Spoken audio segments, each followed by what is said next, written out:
ਵਾਹਿਗੁਰੂ ਜੀ ਕਾ ਖਾਲਸਾ ਵਾਹਿਗੁਰੂ ਜੀ ਕੀ ਫਤਿਹ।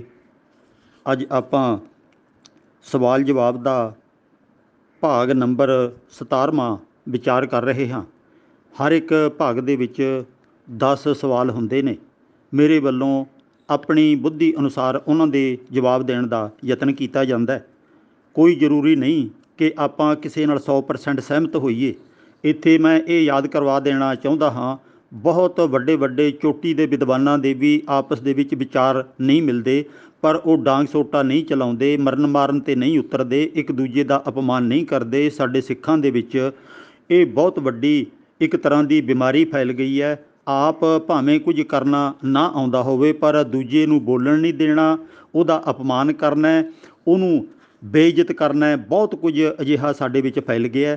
ਮੈਂ ਤੁਹਾਡੇ ਸਾਹਮਣੇ ਜੋ ਕੁਝ ਟੀਕੇ ਮੈਂ ਅੱਜ ਤੱਕ ਪੜ੍ਹੇ ਨੇ, ਉਹਨਾਂ ਦੇ ਆਪਸ ਦੇ ਵਿੱਚ ਟੀਕਾਕਾਰਾਂ ਦੇ ਵੀ ਵਿਚਾਰ ਨਹੀਂ ਮਿਲਦੇ। ਹਾਲਾਂਕਿ ਉਹਨਾਂ ਨੇ ਗੁਰੂ ਗ੍ਰੰਥ ਸਾਹਿਬ ਦੇ ਸਾਰਾ ਟੀਕਾ ਕੀਤਾ।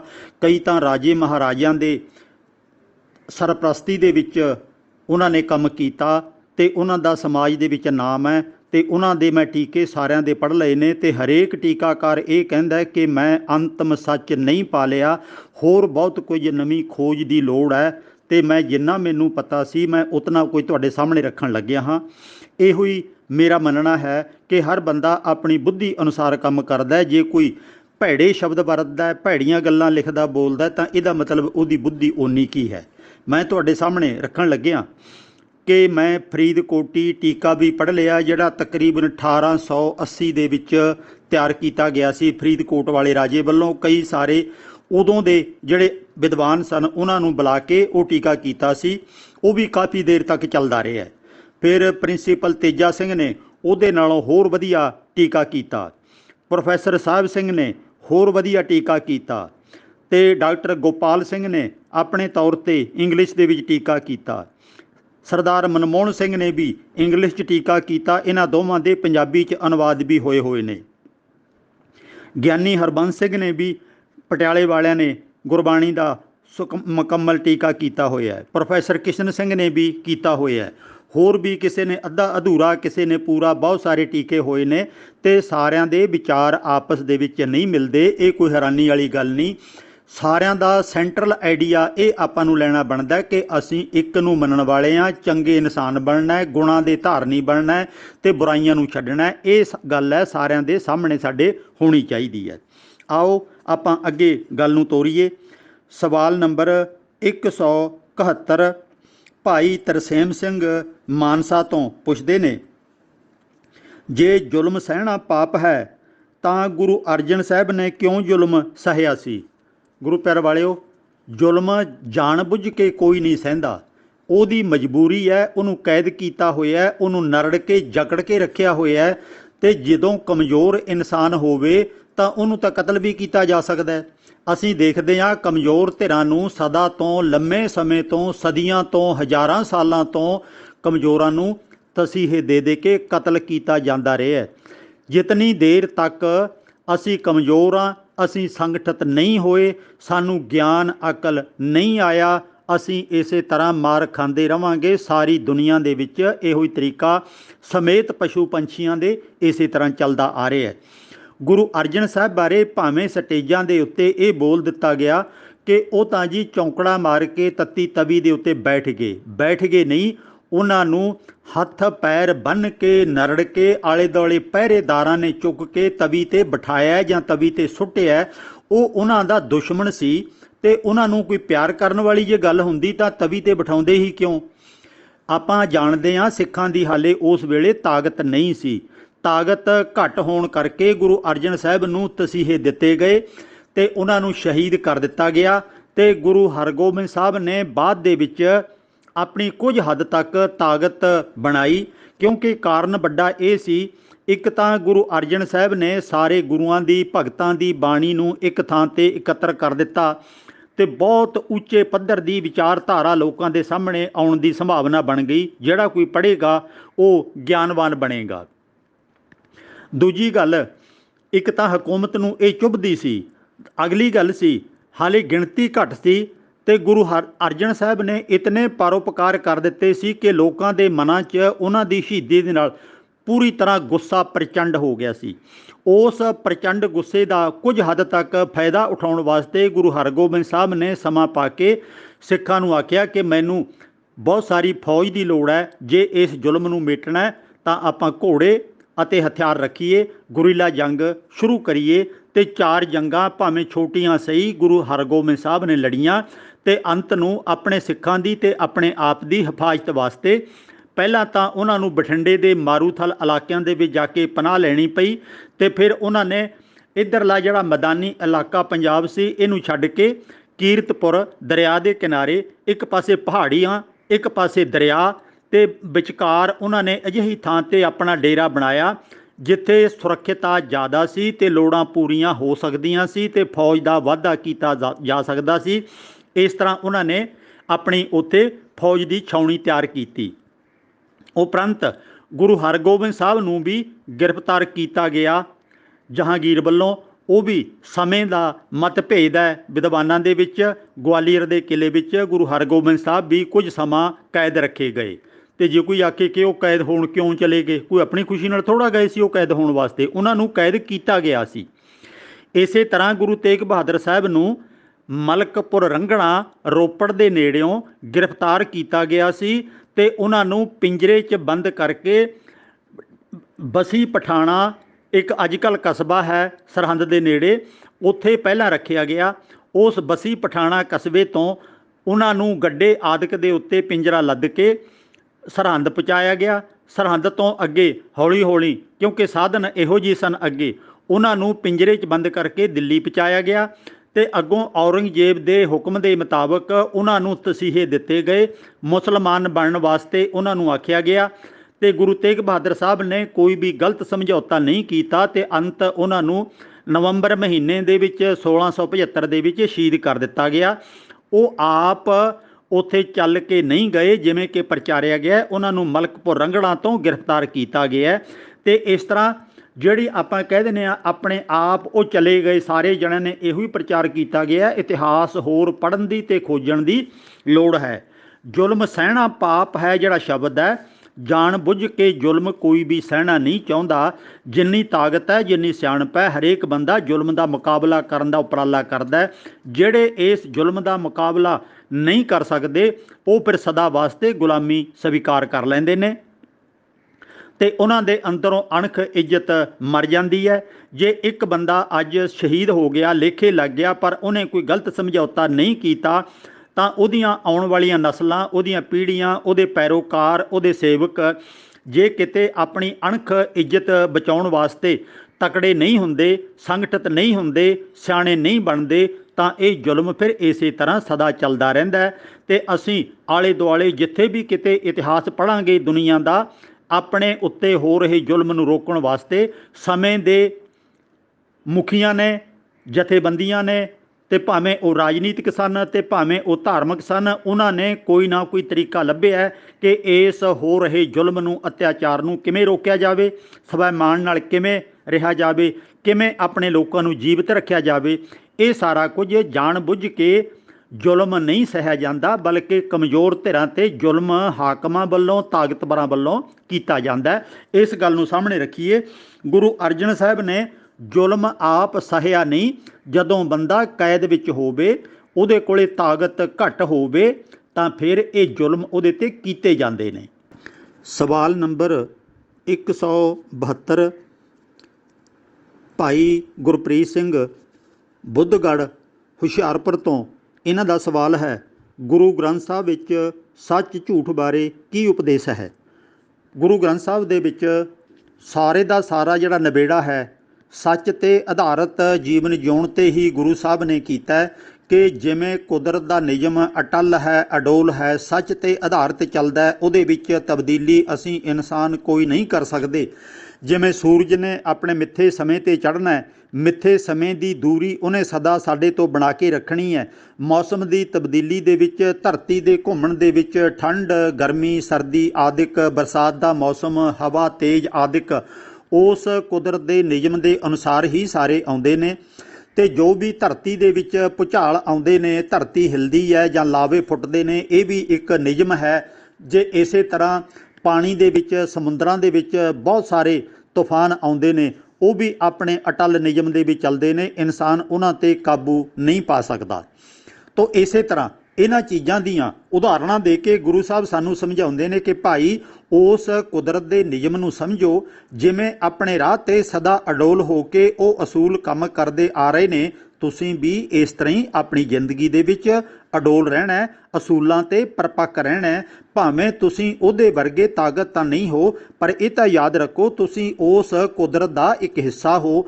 ਜੇ ਤੁਸੀਂ ਇੱਥੇ ਸੱਚੇ ਅਸੂਲਾਂ ਨੂੰ ਨਹੀਂ ਅਪਣਾਓਗੇ ਤਾਂ ਤੁਹਾਡੀ ਜ਼ਿੰਦਗੀ ਬਹੁਤ ਦੁਖਿਆਰੀ ਬਣੇਗੀ ਤੇ ਤੁਸੀਂ ਸੱਚ ਦੇ ਮਾਰਗ 'ਤੇ ਨਾ ਚੱਲੇ ਆਪਣੀ ਜ਼ਿੰਦਗੀ ਨੂੰ ਬਰਬਾਦ ਕਰ ਲਓਗੇ। ਤਾਂ ਇਸ ਤਰ੍ਹਾਂ ਇਹ ਉਦਾਹਰਣਾਂ ਦੇ ਕੇ ਸਮਾਜ ਨੂੰ ਸੋਹਣਾ ਬਣਾਉਣ ਵਾਸਤੇ ਗੁਰੂ ਸਾਹਿਬ ਨੇ ਬਹੁਤ ਵੱਡਾ ਉਪਦੇਸ਼ ਦਿੱਤਾ ਹੈ, ਬੜੇ ਉਪਰਾਲੇ ਕੀਤੇ ਨੇ। ਆਪ ਸੱਚ ਦੇ ਮਾਰਗ 'ਤੇ ਚੱਲਦੇ ਆ, ਉਹਨਾਂ 'ਤੇ ਮੁਸ਼ਕਲਾਂ ਵੀ ਆਈਆਂ ਨੇ, ਰਾਜਨੀਤੀ ਨਾਲ ਵੀ ਟੱਕਰ ਰਹੀ ਹੈ, ਉਹਨਾਂ ਨੂੰ ਵੀ ਝੂਠ ਤੋਂ ਕੂੜ ਤੋਂ ਰੋਕਣ ਦਾ ਉਪਰਾਲਾ ਕੀਤਾ। ਪੁਜਾਰੀ ਤਬਕਾ ਵੀ ਕੁਫਰ ਤੋਲ ਰਿਹਾ ਸੀ, ਲੋਕਾਂ ਨੂੰ ਲੁੱਟ ਕੇ ਖਾ ਰਿਹਾ ਸੀ, ਕੁਰਾਹੇ ਪਾ ਰਿਹਾ ਸੀ, ਉਹਨਾਂ ਨੂੰ ਵੀ ਗੁਰੂ ਸਾਹਿਬ ਨੇ ਸਮਝਾਉਣ ਦਾ ਯਤਨ ਕੀਤਾ। ਪੂਰਾ ਉਹਨਾਂ ਦੇ ਨਾਲ ਟੱਕਰ ਹੁੰਦੀ ਰਹੀ ਤੇ ਸਮਾਜ ਅਗਿਆਨਤਾ ਦੇ ਵਿੱਚ ਡੁੱਬਿਆ ਹੋਇਆ ਤੇ ਕੁਝ ਸਰਕਾਰਾਂ ਤੋਂ ਡਰਦਿਆਂ ਆਪਣੇ ਆਪ ਨੂੰ ਉਹ ਕਮਜ਼ੋਰ ਮਹਿਸੂਸ ਕਰਦਿਆਂ ਝੁਕੇ ਹੋਏ ਸਨ ਤੇ ਕੁਝ ਪੁਜਾਰੀ ਤੋਂ ਡਰਦਿਆਂ ਵਹਿਮਾਂ ਭਰਮਾਂ ਪਖੰਡਾਂ 'ਚ ਪਏ ਹੋਏ ਸਨ ਤੇ ਇਸ ਤਰ੍ਹਾਂ ਸਾਰੇ ਸਮਾਜ ਦਾ ਜੀਵਨ ਤਬਾਹੀ ਵਾਲੇ ਪਾਸੇ ਚੱਲ ਰਿਹਾ ਸੀ। ਤੇ ਗੁਰੂ ਸਾਹਿਬ ਨੇ ਸੱਚਾਈ ਦੇ ਮਾਰਗ ਦਾ ਉਹਨਾਂ ਨੂੰ ਬਾਰ-ਬਾਰ ਉਪਦੇਸ਼ ਦਿੱਤਾ ਕਿ ਜਿਵੇਂ ਇਹ ਚੀਜ਼ਾਂ ਸੱਚ ਦੇ ਰਾਹ 'ਤੇ ਸਦਾ ਚੱਲਦੀਆਂ ਨੇ, ਤੁਸੀਂ ਵੀ ਆਪਣੇ ਆਪ ਨੂੰ ਅਡੋਲ ਬਣਾਓ, ਤਾਕਤਵਰ ਬਣਾਓ ਤੇ ਏਕੇ ਦੇ ਸੂਤਰ ਵਿੱਚ ਪਰੋਏ ਜਾਓ, ਪਾਟੋ ਧਾੜ ਨੂੰ ਖਤਮ ਕਰੋ, ਗਿਆਨਵਾਨ ਬਣੋ ਤੇ ਤੁਸੀਂ ਮਾਣ ਨਾਲ ਜਿਉ ਸਕਦੇ ਹੋ ਤੇ ਤੁਸੀਂ ਇੱਥੇ ਇੱਜ਼ਤ ਆਬਰੂ ਦੇ ਨਾਲ ਰਹਿ ਸਕਦੇ ਹੋ ਤੇ ਤੁਹਾਡਾ ਭਾਈਚਾਰਾ ਸੁਖੀ ਜੀਵਨ ਬਤੀਤ ਕਰ ਸਕਦਾ ਹੈ। ਤੋ ਇਹ ਸਾਰਾ ਕੁਝ ਮੈਂ 2 ਸ਼ਲੋਕ ਤੁਹਾਡੇ ਸਾਹਮਣੇ ਰੱਖਣ ਲੱਗਿਆ ਤੇ ਗੁਰੂ ਸਾਹਿਬ ਨੇ ਪਹਿਲਾਂ ਤਾਂ ਝੂਠ ਦਾ ਪਸਾਰਾ ਸਾਡੇ ਸਾਹਮਣੇ ਰੱਖਿਆ। ਆਸਾ ਕੀ ਵਾਰ ਦੇ ਵਿੱਚ 468 ਪੰਨੇ ਤੇ ਸ਼ਲੋਕ ਮਹੱਲਾ ਪਹਿਲਾ। ਕੂੜ ਰਾਜਾ, ਕੂੜ ਪਰਜਾ, ਕੂੜ ਸਭ ਸੰਸਾਰ। ਇੱਥੇ ਰਾਜਾ ਵੀ ਝੂਠ ਦੇ ਰਾਹ 'ਤੇ ਪੈ ਚੁੱਕਿਆ ਹੈ ਤੇ ਉਹਦੀ ਪਰਜਾ ਵੀ ਉਸੇ ਤਰ੍ਹਾਂ ਕੁਰਾਹੇ ਪੈ ਚੁੱਕੀ ਹੈ, ਮਾਨੋ ਸਾਰਾ ਸੰਸਾਰ ਹੀ ਕੁਰਾਹੇ ਪੈ ਚੁੱਕਿਆ ਹੈ। ਕੂੜ ਮੰਡਪ, ਕੂੜ ਮਾੜੀ, ਕੂੜ ਬੈਸਣਹਾਰ।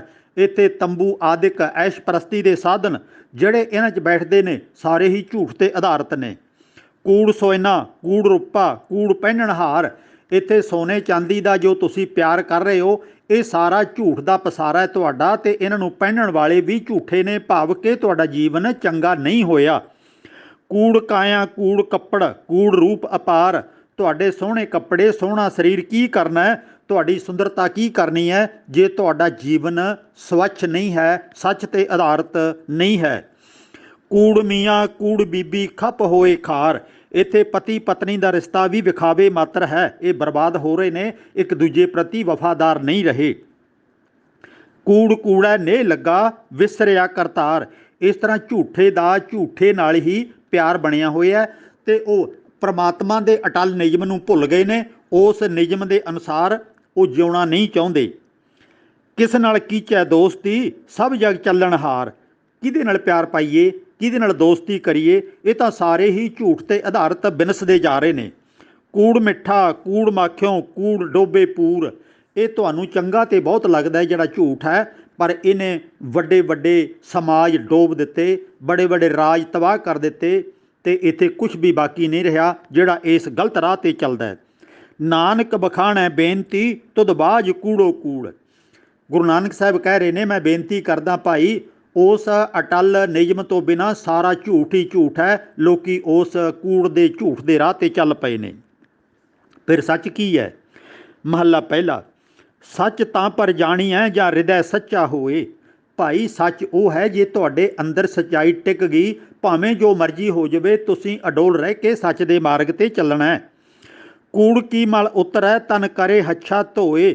ਕੂੜ ਦੀ ਮੈਲ ਅੰਦਰੋਂ ਕੱਢ ਦੇਵੇ, ਭਾਵ ਕਿ ਬੁਰਾਈਆਂ, ਵਿਕਾਰ, ਧੋਖਾ ਫਰੇਬ, ਠੱਗੀਆਂ ਉਹ ਮਨੁੱਖ ਅੰਦਰੋਂ ਕੱਢ ਦੇਵੇ ਤਾਂ ਤੁਹਾਡਾ ਤਨ ਸੁੱਚਾ ਸਮਝਿਆ ਜਾਵੇਗਾ। ਜੇ ਅੰਦਰੋਂ ਤੁਹਾਡਿਓਂ ਗਲਤੀਆਂ, ਕਮਜ਼ੋਰੀਆਂ ਕੱਢ ਦਿੱਤੀਆਂ ਤਾਂ।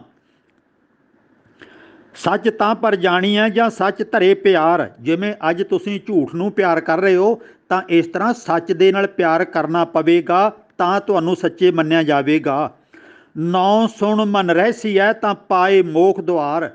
ਉਸ ਪ੍ਰਭੂ ਪਰਮਾਤਮਾ ਦੇ ਨਿਯਮ ਨੂੰ ਹਿਰਦੇ 'ਚ ਵਸਾ ਲਈਏ, ਪੱਕੇ ਅਡੋਲ ਹੋ ਜਾਈਏ ਕਿ ਜਿਵੇਂ ਕੁਦਰਤ ਆਪਣੇ ਨਿਯਮ ਤੇ ਅਡੋਲ ਹੈ, ਅਸੀਂ ਇਸੇ ਤਰ੍ਹਾਂ ਸੱਚ ਦੇ ਮਾਰਗ ਤੇ ਚੱਲਦੇ ਜਾਵਾਂਗੇ। ਸੱਚ ਤਾਂ ਪਰ ਜਾਣੀਐ ਜਾਂ ਜੁਗਤ ਜਾਣੈ ਜੀਓ। ਤਾਂ ਮੰਨਾਂਗੇ ਤੁਹਾਨੂੰ ਕਿ ਸੱਚ ਦੇ ਮਾਰਗ ਤੇ ਚੱਲੇ ਹਾਂ ਕਿ ਜੇ ਤੁਸੀਂ ਜ਼ਿੰਦਗੀ ਜਿਉਣ ਦਾ ਤਰੀਕਾ ਜੁਗਤੀ ਸਿੱਖ ਲਈ, ਢੰਗ ਸਿੱਖ ਲਿਆ ਕਿ ਅਸੀਂ ਜ਼ਿੰਦਗੀ ਐਸ ਸੁੱਚੇ ਰਾਹ ਦੇ ਉੱਤੇ ਜਿਉਣੀ ਹੈ। ਅਸੀਂ ਝੂਠ, ਫਰੇਬ, ਠੱਗੀ, ਰਿਸ਼ਵਤ, ਬੇਈਮਾਨੀ ਸਭ ਆਪਣੀ ਜ਼ਿੰਦਗੀ 'ਚੋਂ ਕੱਢ ਦੇਣੀ ਹੈ। ਧਰਤ ਕਾਇਆ ਸਾਧਕ ਹੈ ਵਿੱਚ ਦੇ ਕਰਤਾ ਬੀਓ। ਆਪਣੇ ਸਰੀਰ ਰੂਪੀ ਧਰਤੀ ਨੂੰ ਸਾਧ ਲਿਆ, ਕੰਟਰੋਲ ਕਰ ਲਿਆ ਅਤੇ ਵਿੱਚ ਕੁਦਰਤ ਦਾ ਨਿਯਮ, ਅਕਾਲ ਪੁਰਖ ਦਾ ਬਣਾਇਆ ਹੋਇਆ ਅਟੱਲ ਨਿਯਮ, ਉਹਨੂੰ ਪੱਕੀ ਤਰ੍ਹਾਂ ਸਮਝ ਕੇ ਹਿਰਦੇ 'ਚ ਵਸਾ ਲਈਏ ਤਾਂ ਕਿ ਅਸੀਂ ਸਦਾ ਵਾਸਤੇ ਅਟੱਲ ਨਿਯਮ 'ਤੇ ਚੱਲ ਸਕੀਏ। ਸਾਨੂੰ ਪਤਾ ਰਵੇ ਕਿ ਮੈਂ ਅਜਿਹੀਆਂ ਗਲਤੀਆਂ ਅੱਗੋਂ ਨਹੀਂ ਕਰਨੀਆਂ। ਸੱਚ ਤਾਂ ਪਰ ਜਾਣੀਐ ਜਾਂ ਸਿੱਖ ਸੱਚੀ ਲੈ। ਸੱਚੀ ਸਿੱਖਿਆ ਹਰ ਵਕਤ ਲੈਣੀ ਹੈ, ਬੁਰੀ ਸਿੱਖਿਆ, ਭੈੜੀ ਸਿੱਖਿਆ ਕਦੇ ਵੀ ਨਹੀਂ ਲੈਣੀ।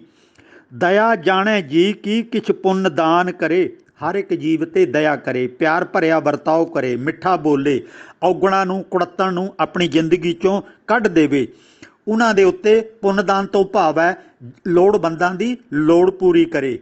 ਜੇ ਕੋਈ ਬਿਮਾਰ ਹੈ ਉਹਦੀ ਹੋਰ ਤਰੀਕੇ ਲੋੜ ਪੂਰੀ ਹੁੰਦੀ ਹੈ। ਭੁੱਖਾ ਹੈ, ਬੇਅਕਲ ਹੈ, ਕਮਜ਼ੋਰ ਹੈ, ਭਾਵ ਕਿ ਸਕੂਲ, ਹਸਪਤਾਲ ਅਤੇ ਹੋਰ ਜਿਹੜੇ ਤਰੀਕਿਆਂ ਦੇ ਨਾਲ ਵੀ ਅਸੀਂ ਦੂਜਿਆਂ ਨੂੰ ਉੱਪਰ ਉਠਾਉਣ ਵਾਸਤੇ ਸਹਾਇਤਾ ਕਰ ਸਕਦੇ ਹਾਂ, ਉਹ ਕਰਨ ਦਾ ਉਪਰਾਲਾ ਕਰੀਏ। ਸੱਚ ਤਾਂ ਪਰ ਜਾਣੀਐ ਜਾਂ ਆਤਮ ਤੀਰਥ ਕਰੇ ਨਿਵਾਸ। ਸਮਝ ਲਓ ਉਹ ਇਨਸਾਨ ਸੱਚ 'ਤੇ ਚੱਲ ਪਿਆ ਜਿਹਨੇ ਆਪਣੇ ਹਿਰਦੇ ਦੇ ਵਿੱਚ ਨਿਵਾਸ ਕਰ ਲਿਆ, ਭਾਵ ਕਿ ਅੰਦਰੋਂ ਕੁਦਰਤ ਨੂੰ ਪਛਾਣ ਲਿਆ ਕਿ ਰੱਬ ਤਾਂ ਮੇਰੇ ਅੰਦਰ ਵਸਦਾ ਹੈ। ਸਤਿਗੁਰੂ ਨੂੰ ਪੁੱਛ ਕੇ ਬਹਿ ਰਹਿ ਕਰੇ ਨਿਵਾਸ। ਆਪਣੇ ਅਕਾਲ ਪੁਰਖ ਵਾਹਿਗੁਰੂ ਨੂੰ ਪੁੱਛ ਕੇ, ਭਾਵ ਕਿ ਉਹਦਾ ਗਿਆਨ, ਉਹਦੀ ਅਕਲ ਜੋ ਗੁਰਬਾਣੀ ਰਾਹੀਂ ਮਿਲੀ ਹੈ, ਜੋ ਸਾਨੂੰ ਬੇਅੰਤ ਢੰਗਾਂ ਨਾਲ ਅਕਲਬੰਦ ਬਣਾਉਂਦੇ ਨੇ ਤਰੀਕੇ, ਉਹਨਾਂ ਤਰੀਕਿਆਂ ਦੇ ਰਾਹੀਂ ਅਕਲਬੰਦ ਬਣ ਕੇ ਅਸੀਂ ਆਪਣੇ ਆਪੇ ਨੂੰ ਉਭਾਰਨਾ ਹੈ, ਉੱਚਾ ਚੁੱਕਣਾ ਹੈ। ਸਤਿਗੁਰੂ ਨੂੰ ਪੁੱਛ ਕੇ ਬਹਿ ਰਹਿ ਕਰੈ ਨਿਵਾਸ। ਸੱਚ ਸਭਨਾ ਹੋਏ ਦਾਰੂ ਪਾਪ ਕੱਢੈ ਧੋਏ। ਇਹ ਜਿਹੜਾ ਸੱਚ ਹੈ ਨਾ, ਸਾਰਿਆਂ ਵਾਸਤੇ ਦਵਾਈ ਦਾ ਰੂਪ ਧਾਰਨ ਕਰ ਜਾਵੇ। ਤੁਸੀਂ ਸਾਰੇ ਸੱਚ 'ਤੇ ਆਧਾਰਿਤ ਜ਼ਿੰਦਗੀ ਬਤੀਤ ਕਰੋ। ਨਾਨਕ ਬਖਾਣੈ ਬੇਨਤੀ ਜਿਨ ਸੱਚ ਪੱਲੇ ਹੋਏ। ਗੁਰੂ ਨਾਨਕ ਸਾਹਿਬ ਕਹਿ ਰਹੇ ਨੇ, ਮੈਂ ਬੇਨਤੀ ਕਰਦਾ ਜੇ ਸੱਚ ਤੁਹਾਡੇ ਸਾਰਿਆਂ ਦੇ ਪੱਲੇ ਪੈ ਜਾਵੇ, ਦਿਮਾਗ 'ਚ ਬਹਿ ਜਾਵੇ, ਤਾਂ ਸਾਰੇ ਸੰਸਾਰ ਦੇ ਉੱਤੋਂ ਜੋ ਬੁਰੇ ਕੰਮ ਨੇ ਇਹ ਖਤਮ ਹੋ ਜਾਣ। ਇਹ ਧਰਤੀ ਹੀ ਸਵਰਗ ਬਣ ਜਾਵੇ। ਤੁਹਾਨੂੰ ਕਿਸੇ ਤੋਂ ਕੋਈ ਡਰ, ਕੋਈ ਖਤਰਾ ਆਦਿਕ ਨਾ ਰਹੇ ਅਤੇ ਇੱਥੇ ਬੁਰਾਈਆਂ, ਚੋਰੀਆਂ, ਠੱਗੀਆਂ, ਬਦਮਾਸ਼ੀਆਂ, ਧੋਖੇ ਆਦਿਕ ਨਾ ਰਹਿਣ। ਇਹ ਧਰਤੀ ਬੇਗਮਪੁਰਾ ਸ਼ਹਿਰ ਕੋ ਨਾਉ ਬਣ ਜਾਵੇ। ਅਸੀਂ ਇਸ ਢੰਗ ਨੂੰ ਅਪਣਾਉਣਾ ਕਿ ਗੁਰਬਾਣੀ ਇਸ ਤਰ੍ਹਾਂ ਦੇ ਸੱਚ ਅਤੇ ਝੂਠ ਬਾਰੇ ਸਾਨੂੰ ਸਿੱਧੇ ਰਾਹ ਪਾਉਂਦੀ ਹੈ ਕਿ ਸੱਚ ਕੀ ਹੈ ਅਤੇ ਝੂਠ ਕੀ ਹੈ। ਸਵਾਲ ਨੰਬਰ 173 ਭਾਈ ਹਰਪ੍ਰੀਤ ਸਿੰਘ, ਇੰਡੀਆਨਾ, USA ਤੋਂ। ਇਹਨਾਂ ਦਾ ਸਵਾਲ ਹੈ ਕਿ ਕਿਸ ਗੁਰੂ ਸਾਹਿਬ ਸਮੇਂ ਸਿੱਖੀ ਦਾ ਵੱਧ ਪ੍ਰਚਾਰ ਅਤੇ ਪਸਾਰ ਹੋਇਆ।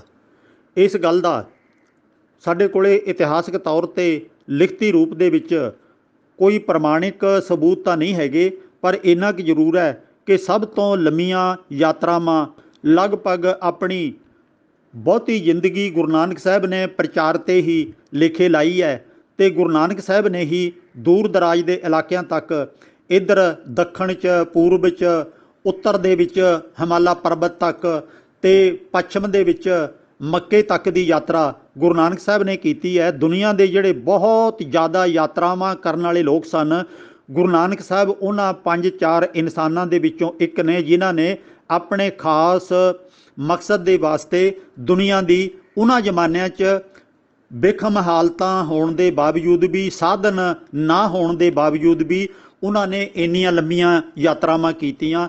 ਕਿਤੇ ਰਾਜੇ ਮਹਾਰਾਜਿਆਂ ਨੂੰ ਵਿਚਾਰ ਚਰਚਾ ਦੇ ਰਾਹੀਂ ਸਿੱਧੇ ਰਾਹ ਲਿਆਉਣ ਦਾ ਯਤਨ ਕੀਤਾ, ਕਿਤੇ ਪੁਜਾਰੀ ਤਬਕੇ ਨਾਲ ਵਿਚਾਰ ਵਟਾਂਦਰੇ ਕਰਕੇ ਉਹਨਾਂ ਨੂੰ ਸਮਾਜ ਦੇ ਭਲੇ ਵਾਸਤੇ ਤੋਰਨ ਦਾ ਯਤਨ ਕੀਤਾ ਅਤੇ ਇਸ ਤਰ੍ਹਾਂ ਆਮ ਲੋਕਾਂ ਦੇ ਵਿੱਚ ਵੀ ਗੁਰੂ ਸਾਹਿਬ ਨੇ ਬਹੁਤ ਸਾਰਾ ਵਿਚਰ ਕੇ ਪ੍ਰਚਾਰ ਕੀਤਾ ਤੇ ਧਰਮ ਸਥਾਨਾਂ 'ਚ ਭਾਵੇਂ ਉਹਨਾਂ ਦਾ ਕੁਝ ਥਾਵਾਂ 'ਤੇ ਵਿਰੋਧ ਵੀ ਹੋਇਆ, ਪਰ ਉਹਨਾਂ ਨੇ ਬੇਪਰਵਾਹ ਹੋ ਕੇ ਆਪਣਾ ਸੁੱਖ ਆਰਾਮ ਤਿਆਗ ਕੇ ਲੋਕਾਂ ਦੇ ਭਲੇ ਵਾਸਤੇ ਬੇਅੰਤ ਕਾਰਜ ਕੀਤਾ।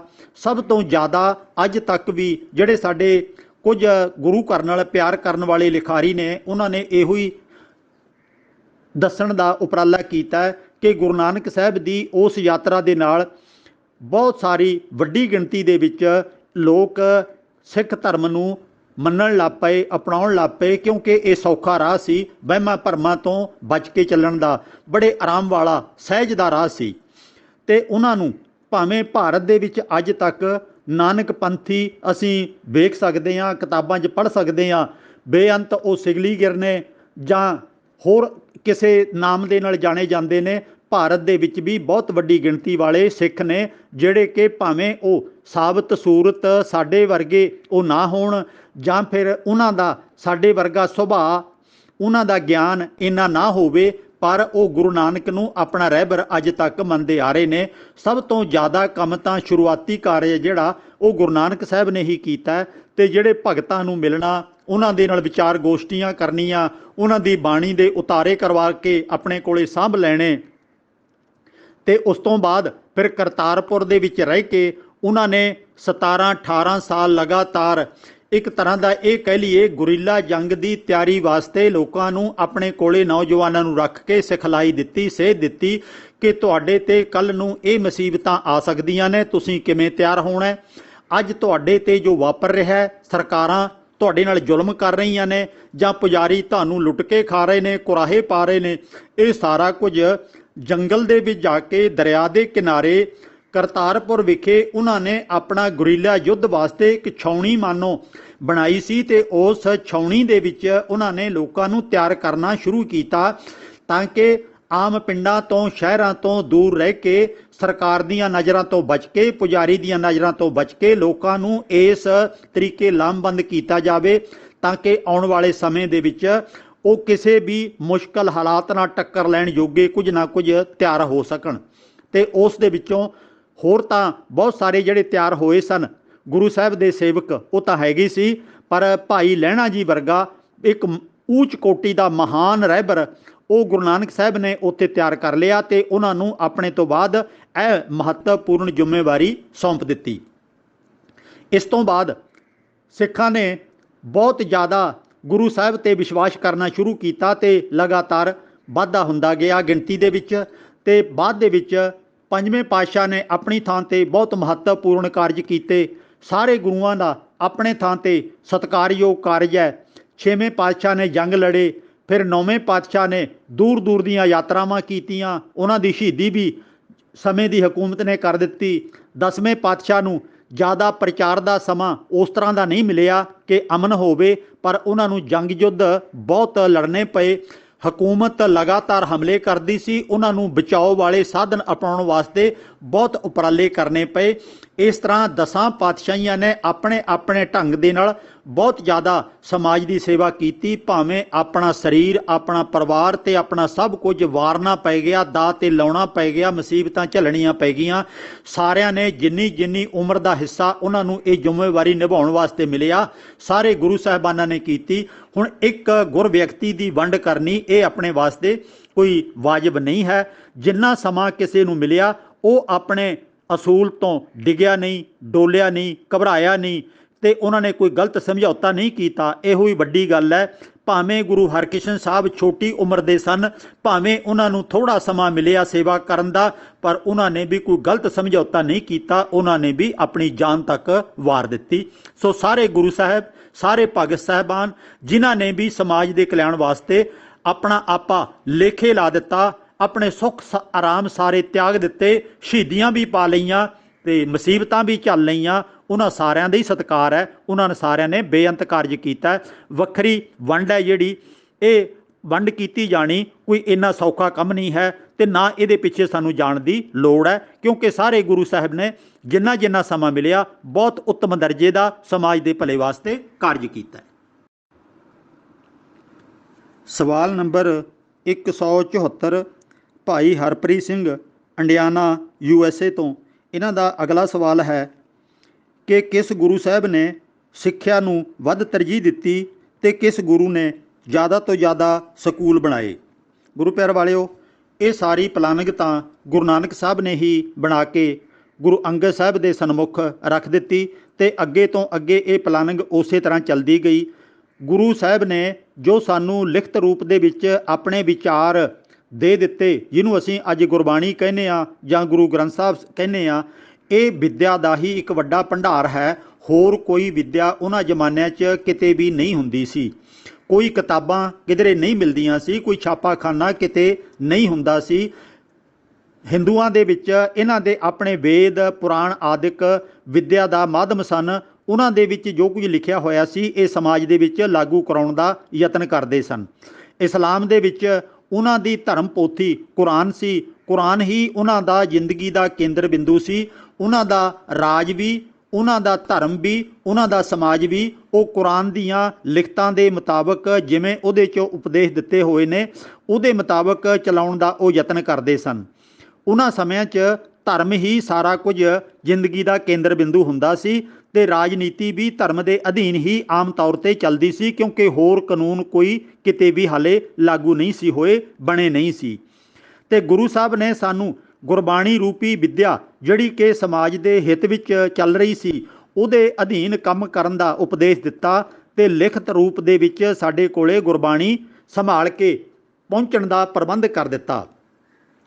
ਤੇ ਗੁਰੂ ਨਾਨਕ ਸਾਹਿਬ ਨੇ ਜਿੱਥੇ ਲੰਮੀਆਂ ਯਾਤਰਾ ਦੇ ਦੌਰਾਨ ਲੋਕਾਂ ਨੂੰ ਇਸ ਰਾਹ ਤੇ ਤੋਰਨ ਦਾ ਯਤਨ ਕੀਤਾ, ਉੱਥੇ ਮਹਾਂਪੁਰਖਾਂ ਭਗਤਾਂ ਦੀ ਬਾਣੀ ਨੂੰ ਉਤਾਰਾ ਕਰਕੇ ਵੀ ਆਪਣੇ ਨਾਲ ਲੈ ਆਂਦਾ ਤੇ ਫਿਰ ਇਸ ਬਾਣੀ ਨੂੰ ਵਿੱਦਿਆ ਰੂਪ ਦੇ ਵਿੱਚ ਸਾਰਿਆਂ ਨੂੰ ਪੜ੍ਹਨਾ, ਸਮਝਣਾ ਅਤੇ ਜ਼ਿੰਦਗੀ 'ਚ ਲਾਗੂ ਕਰਨਾ, ਇਹ ਸਾਰਿਆਂ ਨੂੰ ਹੁਕਮ ਸੁਣਾਇਆ। ਤੇ ਇੱਥੇ ਇਹ ਵੀ ਯਾਦ ਰਵੇ, ਗੁਰੂ ਸਾਹਿਬ ਨੇ ਇਹ ਨਹੀਂ ਆਖਿਆ ਕਿ ਤੁਸੀਂ ਕੋਈ ਸਕੂਲ ਬਣਾਓ, ਕੋਈ ਗੁਰਦੁਆਰੇ ਬਣਾਓ, ਬਲਕਿ ਉਦੋਂ ਤਾਂ ਸਕੂਲਾਂ ਦਾ ਹਾਲੇ ਨਾਮੋ ਨਿਸ਼ਾਨ ਹੀ ਨਹੀਂ ਸੀ। ਤੇ ਇਹਨਾਂ ਨੂੰ ਜਿਹੜਾ ਮੰਦਰਾਂ 'ਚ ਜਾਂ ਮਸਜਿਦਾਂ ਦੇ ਵਿੱਚ ਪੜ੍ਹਾਈ ਥੋੜ੍ਹੀ ਬਹੁਤ ਹੁੰਦੀ ਸੀ, ਉਪਦੇਸ਼ ਹੁੰਦਾ ਸੀ, ਉਹੀ ਸਕੂਲ ਦਾ ਰੂਪ ਸੀ। ਹੋਰ ਵੱਖਰਾ ਸਕੂਲ ਅਜੇ ਹੋਂਦ ਵਿੱਚ ਨਹੀਂ ਆਇਆ ਸੀ। ਇਹ ਤਾਂ ਗੋਰਿਆਂ ਨੇ ਭਾਰਤ ਦੇ ਵਿੱਚ ਆ ਕੇ ਧਰਮ ਨਾਲੋਂ ਵੱਖਰੀ ਵਿੱਦਿਆ ਦੇ ਸਕੂਲ ਖੋਲ੍ਹੇ ਤਾਂ ਇਹਦੀ ਸ਼ੁਰੂਆਤ ਹੋਈ ਹੈ। ਤਾਂ ਉਦੋਂ ਤਾਂ ਲੋਕਾਂ ਦੇ ਇਕੱਠ ਨੂੰ ਜਿੱਥੇ ਕੋਈ ਉਪਦੇਸ਼ ਦਿੱਤਾ ਜਾਂਦਾ ਸੀ ਉਸ ਨੂੰ ਧਰਮਸਾਲ ਕਿਹਾ ਜਾਂਦਾ ਸੀ ਤੇ ਧਰਮਸਾਲ ਦੇ ਵਿੱਚ ਜੁੜਨ ਦਾ ਉਪਦੇਸ਼ ਗੁਰੂ ਨਾਨਕ ਸਾਹਿਬ ਨੇ ਸੰਗਤਾਂ ਨੂੰ ਦਿੱਤਾ। ਭਾਈ ਗੁਰਦਾਸ ਜੀ ਨੇ ਇਹਦਾ ਹਵਾਲਾ ਵੀ ਦਿੱਤਾ ਹੋਇਆ, ਘਰ ਘਰ ਅੰਦਰ ਧਰਮਸਾਲ। ਇਹ ਭਾਈ ਗੁਰਦਾਸ ਜੀ ਨੇ ਆਪਣੀ ਰਚਨਾ ਦੇ ਵਿੱਚ ਉਪਦੇਸ਼ ਦਿੱਤਾ ਕਿ ਹਰ ਘਰ ਨੂੰ ਭਾਈ ਧਰਮਸਾਲ ਦਾ ਰੂਪ ਦਿਓ, ਉੱਥੇ ਧਰਮ ਦੇ ਅਨੁਸਾਰ ਕਾਰਜ ਕਰੋ, ਵਿਕਾਰਾਂ ਤੋਂ ਬਚੋ, ਚੰਗੇ ਨਿਮਰਤਾ ਵਾਲੇ ਪਿਆਰ ਕਰਨ ਵਾਲੇ ਇਨਸਾਨ ਬਣੋ ਤੇ ਆਪਸ ਦੇ ਵਿੱਚ ਕਦੀ ਜਦੋਂ ਮੌਕਾ ਮਿਲਦਾ ਇਕੱਠੇ ਹੋ ਕੇ ਵਿਚਾਰ ਚਰਚਾ ਕਰੋ, ਗੁਰੂ ਦੀ ਬਾਣੀ ਨੂੰ ਸਮਝੋ, ਵਿਚਾਰੋ ਅਤੇ ਇਹਦੇ ਉਤਾਰੇ ਕਰਕੇ ਆਪੋ ਆਪਣੇ ਕੋਲੇ ਰੱਖੋ ਤਾਂ ਕਿ ਤੁਸੀਂ ਵੱਧ ਤੋਂ ਵੱਧ ਗਿਆਨਵਾਨ ਬਣ ਸਕੋ ਤੇ ਤੁਸੀਂ ਇਸ ਜਿਹੜਾ ਆਲੇ ਦੁਆਲੇ ਫੈਲਿਆ ਹੋਇਆ ਪੁਜਾਰੀ ਦਾ ਜਾਲ ਹੈ ਉਹਦੇ ਤੋਂ ਮੁਕਤ ਹੋ ਸਕੋ। ਤੁਸੀਂ ਵਹਿਮਾਂ ਭਰਮਾਂ, ਜਾਦੂਆਂ, ਮੰਤਰਾਂ, ਧਾਗਿਆਂ, ਤਵੀਤਾਂ ਤੋਂ ਬਚ ਸਕੋ। ਤੀਰਥਾਂ ਯਾਤਰਾਵਾਂ ਤੇ ਜਾਣ ਦੀ ਤੁਹਾਨੂੰ ਲੋੜ ਨਹੀਂ ਹੈ। ਰਾਜਨੀਤੀ ਤੁਹਾਡੇ ਤੇ ਕੀ ਜ਼ੁਲਮ ਕਰ ਰਹੀ ਹੈ, ਇਹ ਸਾਰਾ ਕੁਝ ਗੁਰਬਾਣੀ 'ਚ ਮੌਜੂਦ ਹੈ। ਸਹਿਜ ਦੇ ਨਾਲ ਸਾਰਾ ਕੁਝ ਗੁਰੂ ਸਾਹਿਬ ਨੇ ਸਮਝਾ ਦਿੱਤਾ ਕਿ ਇਹਦੇ ਵਿੱਚੋਂ ਅਗਵਾਈ ਲੈ ਕੇ ਆਪਣੀ ਜ਼ਿੰਦਗੀ ਬਤੀਤ ਕਰੋ। ਇਹੋ ਹੀ ਤੁਹਾਡਾ ਸਕੂਲ ਹੈ, ਇਹੋ ਹੀ ਤੁਹਾਡਾ ਕਾਲਜ ਹੈ, ਇਹੋ ਹੀ ਤੁਹਾਡੀ ਧਰਮਸਾਲਾ ਹੈ, ਜਿੱਥੇ ਬੈਠ ਕੇ ਵੀ ਤੁਸੀਂ ਬਾਣੀ ਪੜ੍ਹ ਸਕੋ, ਸਮਝ ਸਕੋ ਤੇ ਉਹੀ ਥਾਂ ਤੁਹਾਡੇ ਵਾਸਤੇ ਧਰਮ ਦੀ ਥਾਂ ਹੈ ਤੇ ਤੁਸੀਂ ਆਪਣੀ ਜ਼ਿੰਦਗੀ ਨੂੰ ਇਹਦੇ ਅਨੁਸਾਰ ਚਲਾਓ। ਇਹ ਤੁਹਾਡੀ ਜ਼ਿੰਦਗੀ ਦਾ ਹੁਣ ਕੇਂਦਰ ਬਿੰਦੂ ਹੋਣੀ ਚਾਹੀਦੀ ਹੈ। ਤੇ ਇਹ ਵਿੱਦਿਆ ਨੂੰ ਤਰਜੀਹ ਦੇਣ ਦਾ ਭਾਵ ਅੱਜ ਵੀ ਸਿੱਖ ਭਾਵੇਂ ਭੁੱਲ ਗਏ ਨੇ, ਅੱਜ ਵੀ ਗੁਰੂ ਗ੍ਰੰਥ ਸਾਹਿਬ ਨੂੰ ਮੱਥਾ ਟੇਕਣ ਦਾ ਭਾਵ ਤਾਂ ਇਹ ਸੀ ਕਿ ਅਸੀਂ ਵਿੱਦਿਆ ਨੂੰ ਬਹੁਤ ਮਹੱਤਤਾ ਦਿੰਦੇ ਹਾਂ ਤੇ ਵਿੱਦਿਆ ਸਾਡੀ ਜ਼ਿੰਦਗੀ ਦਾ ਕੇਂਦਰੀ ਧੁਰਾ ਹੈ।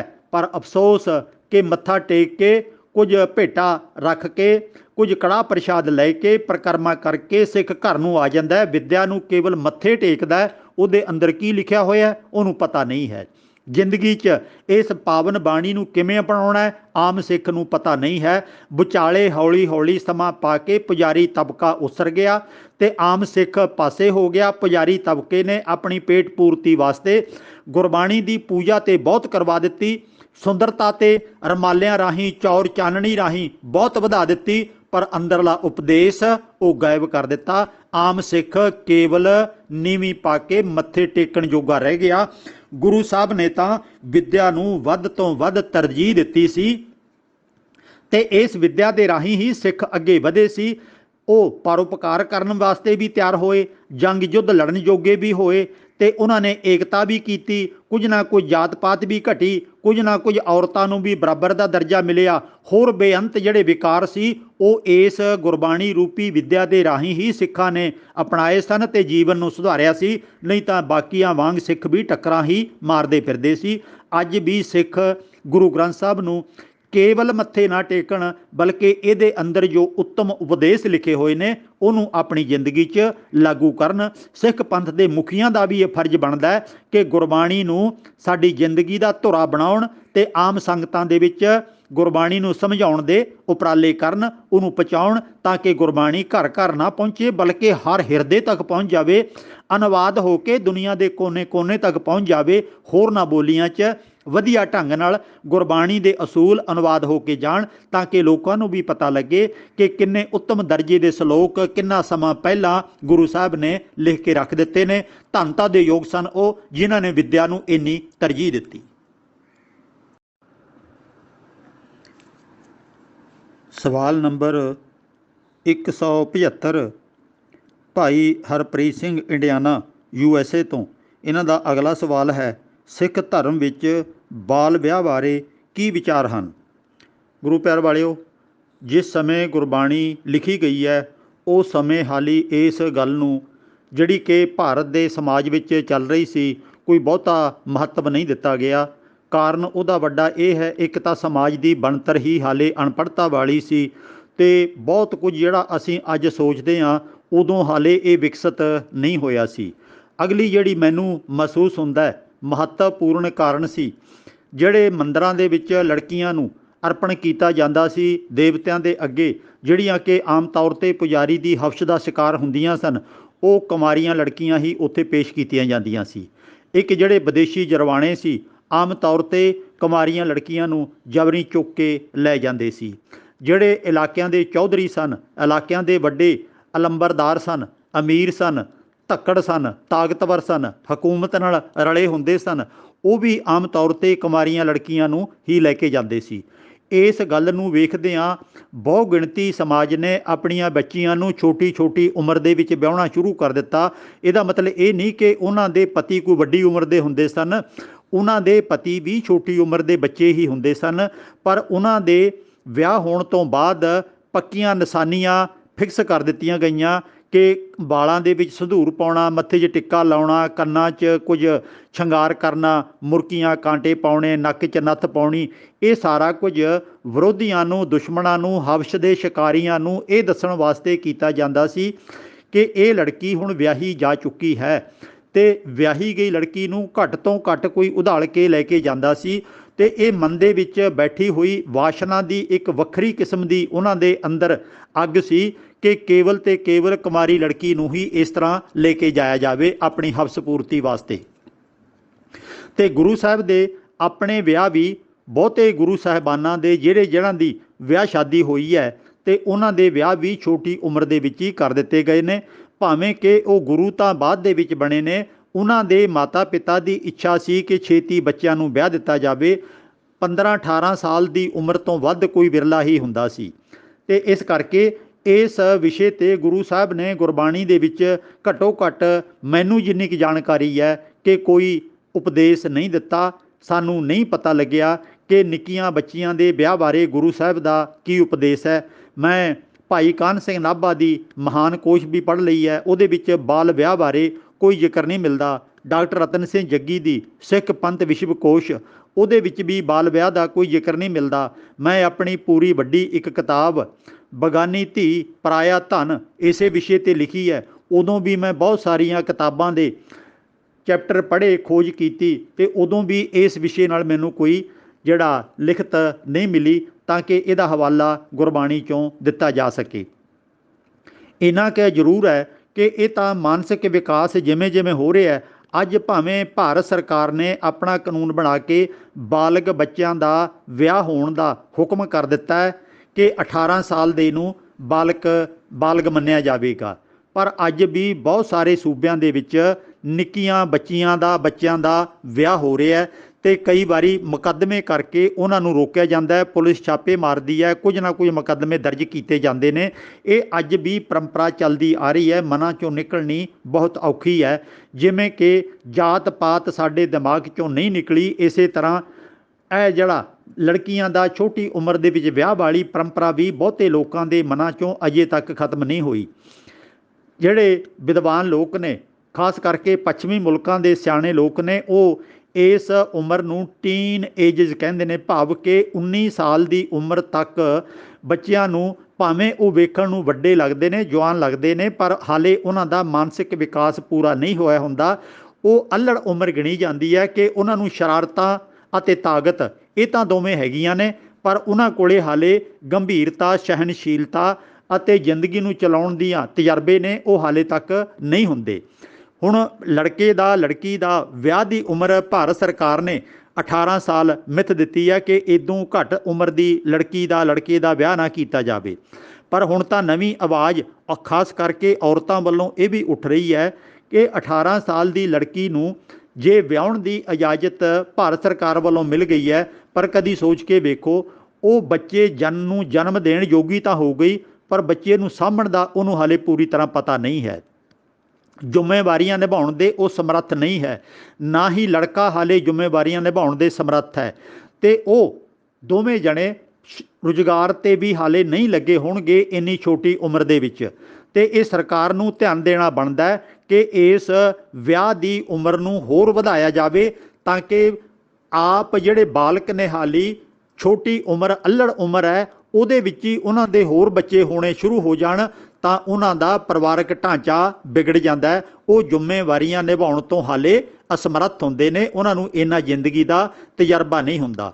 ਗੁਰੂ ਸਾਹਿਬਾਨ ਦੇ ਜ਼ਮਾਨੇ 'ਚ ਹਾਲੇ ਇਸ ਪਾਸੇ ਮਾਨਸਿਕ ਵਿਕਾਸ ਨਹੀਂ ਸੀ ਹੋਇਆ, ਅਤੇ ਨਾ ਹੀ ਇਹਦੇ ਉਪਦੇਸ਼ ਸਾਨੂੰ ਗੁਰਬਾਣੀ 'ਚ ਮਿਲਦੇ ਨੇ। ਅੱਜ ਤੱਕ ਵੀ ਬਹੁ ਗਿਣਤੀ ਲੋਕ ਇਸੇ ਰਾਹ 'ਤੇ ਚੱਲੇ ਹੋਏ ਨੇ। ਸੋ ਇਹਦੇ ਲਈ ਮੈਂ ਖਿਮਾ ਦਾ ਜਾਚਕ ਹਾਂ ਕਿ ਹੋ ਸਕਦਾ ਮੇਰੀ ਜਾਣਕਾਰੀ ਅਧੂਰੀ ਹੋਵੇ। ਜੇ ਕੋਈ ਹੋਰ ਵੀਰ ਭੈਣ ਇਹਦੇ ਬਾਰੇ ਵੱਧ ਜਾਣਦਾ ਹੋਵੇ ਕਿ ਗੁਰੂ ਸਾਹਿਬ ਨੇ ਬਾਲਕਾ ਵਿਆਹ ਦੇ ਵਿਰੁੱਧ ਕੁਝ ਲਿਖਿਆ ਹੋਵੇ, ਕੋਈ ਉਪਦੇਸ਼ ਹੋਵੇ, ਤਾਂ ਉਹ ਜ਼ਰੂਰ ਜਾਣਕਾਰੀ ਦੇਣ ਦਾ ਯਤਨ ਕਰਨ, ਕਿਉਂਕਿ ਭਾਰਤ ਦੇ ਵਿੱਚ ਤਾਂ ਅੱਜ ਤੱਕ ਵੀ ਬਾਲ ਵਿਆਹ ਚੱਲਦੇ ਆ ਰਹੇ ਨੇ। ਉਦੋਂ ਤਾਂ ਇਹਨਾਂ ਗੱਲਾਂ ਬਾਰੇ ਸੋਚਿਆ ਜਾਣਾ ਵੀ ਕਾਫੀ ਔਖਾ ਸੀ, ਅਤੇ ਸਿੱਖਾਂ ਦੇ ਵਿੱਚ ਵੀ ਇਹ ਬਾਲ ਵਿਆਹ ਹੁੰਦੇ ਆਏ ਨੇ। ਮਹਾਰਾਜਾ ਰਣਜੀਤ ਸਿੰਘ ਦਾ ਵਿਆਹ ਛੋਟੀ ਉਮਰ 'ਚ ਹੋ ਗਿਆ, ਹਾਲਾਂਕਿ ਗੁਰੂ ਸਾਹਿਬ ਤੋਂ ਕਿੰਨੇ ਸਮੇਂ ਤੋਂ ਬਾਅਦ 'ਚ ਹੋਇਆ। ਮੇਰੀ ਆਪਣੀ ਸੁਰਤ ਦੇ ਵਿੱਚ ਵੀ ਬਹੁਤ ਸਾਰੇ ਲੜਕੇ ਲੜਕੀਆਂ ਦਾ ਵਿਆਹ ਛੋਟੀ ਉਮਰ ਦੇ ਵਿੱਚ ਕਰ ਦਿੱਤਾ ਜਾਂਦਾ ਸੀ, ਅਤੇ ਇੱਥੋਂ ਤੱਕ ਕਈ ਵਾਰੀ ਤਾਂ ਬੱਚਾ ਪੈਦਾ ਹੋਣ ਤੋਂ ਪਹਿਲਾਂ ਹੀ ਇੱਕ ਦੂਜੇ ਨਾਲ ਵਾਅਦੇ ਕਰ ਲਏ ਜਾਂਦੇ ਸੀ ਕਿ ਜੇ ਸਾਡੇ ਘਰ ਲੜਕਾ ਹੋਇਆ, ਤੁਹਾਡੇ ਘਰ ਲੜਕੀ ਹੋਈ, ਤਾਂ ਉਹਨਾਂ ਦੋਵਾਂ ਦਾ ਆਪਾਂ ਵਿਆਹ ਕਰ ਦੇਵਾਂਗੇ। ਜੇ ਸਾਡੇ ਘਰ ਲੜਕੀ ਹੋਈ, ਤੁਹਾਡੇ ਘਰ ਲੜਕਾ ਹੋਇਆ, ਤਾਂ ਵੀ ਵਾਅਦਾ ਪੱਕਾ, ਉਹਨਾਂ ਦਾ ਵਿਆਹ ਕਰ ਦੇਵਾਂਗੇ। ਇਹੋ ਜਿਹੀਆਂ ਸ਼ਰਤਾਂ ਅਣਜਾਣਪੁਣੇ ਦੇ ਵਿੱਚ ਉਦੋਂ ਚੱਲਦੀਆਂ ਸੀ। ਸੋ ਇਹ ਮਾਮਲਾ ਹਾਲੀ ਵਿਚਾਰਧੀਨ ਹੈ ਕਿ ਗੁਰੂ ਸਾਹਿਬ ਨੇ ਇਸ ਪੱਖ ਤੋਂ ਕਿੰਨੇ ਕੁ ਉਪਦੇਸ਼ ਦਿੱਤੇ ਨੇ ਜਾਂ ਨਹੀਂ ਦਿੱਤੇ ਨੇ, ਜਾਂ ਉਦੋਂ ਇਹ ਮਸਲਾ ਕੋਈ ਗੰਭੀਰ ਨਹੀਂ ਸੀ। ਇਹਦੇ 'ਤੇ ਹਾਲੀ ਹੋਰ ਖੋਜ ਹੋਣ ਦੀ ਜ਼ਰੂਰਤ ਹੈ। ਸਵਾਲ ਨੰਬਰ 176 ਭਾਈ ਹਰਪ੍ਰੀਤ ਸਿੰਘ ਇੰਡੀਆਨਾ ਤੋਂ USA।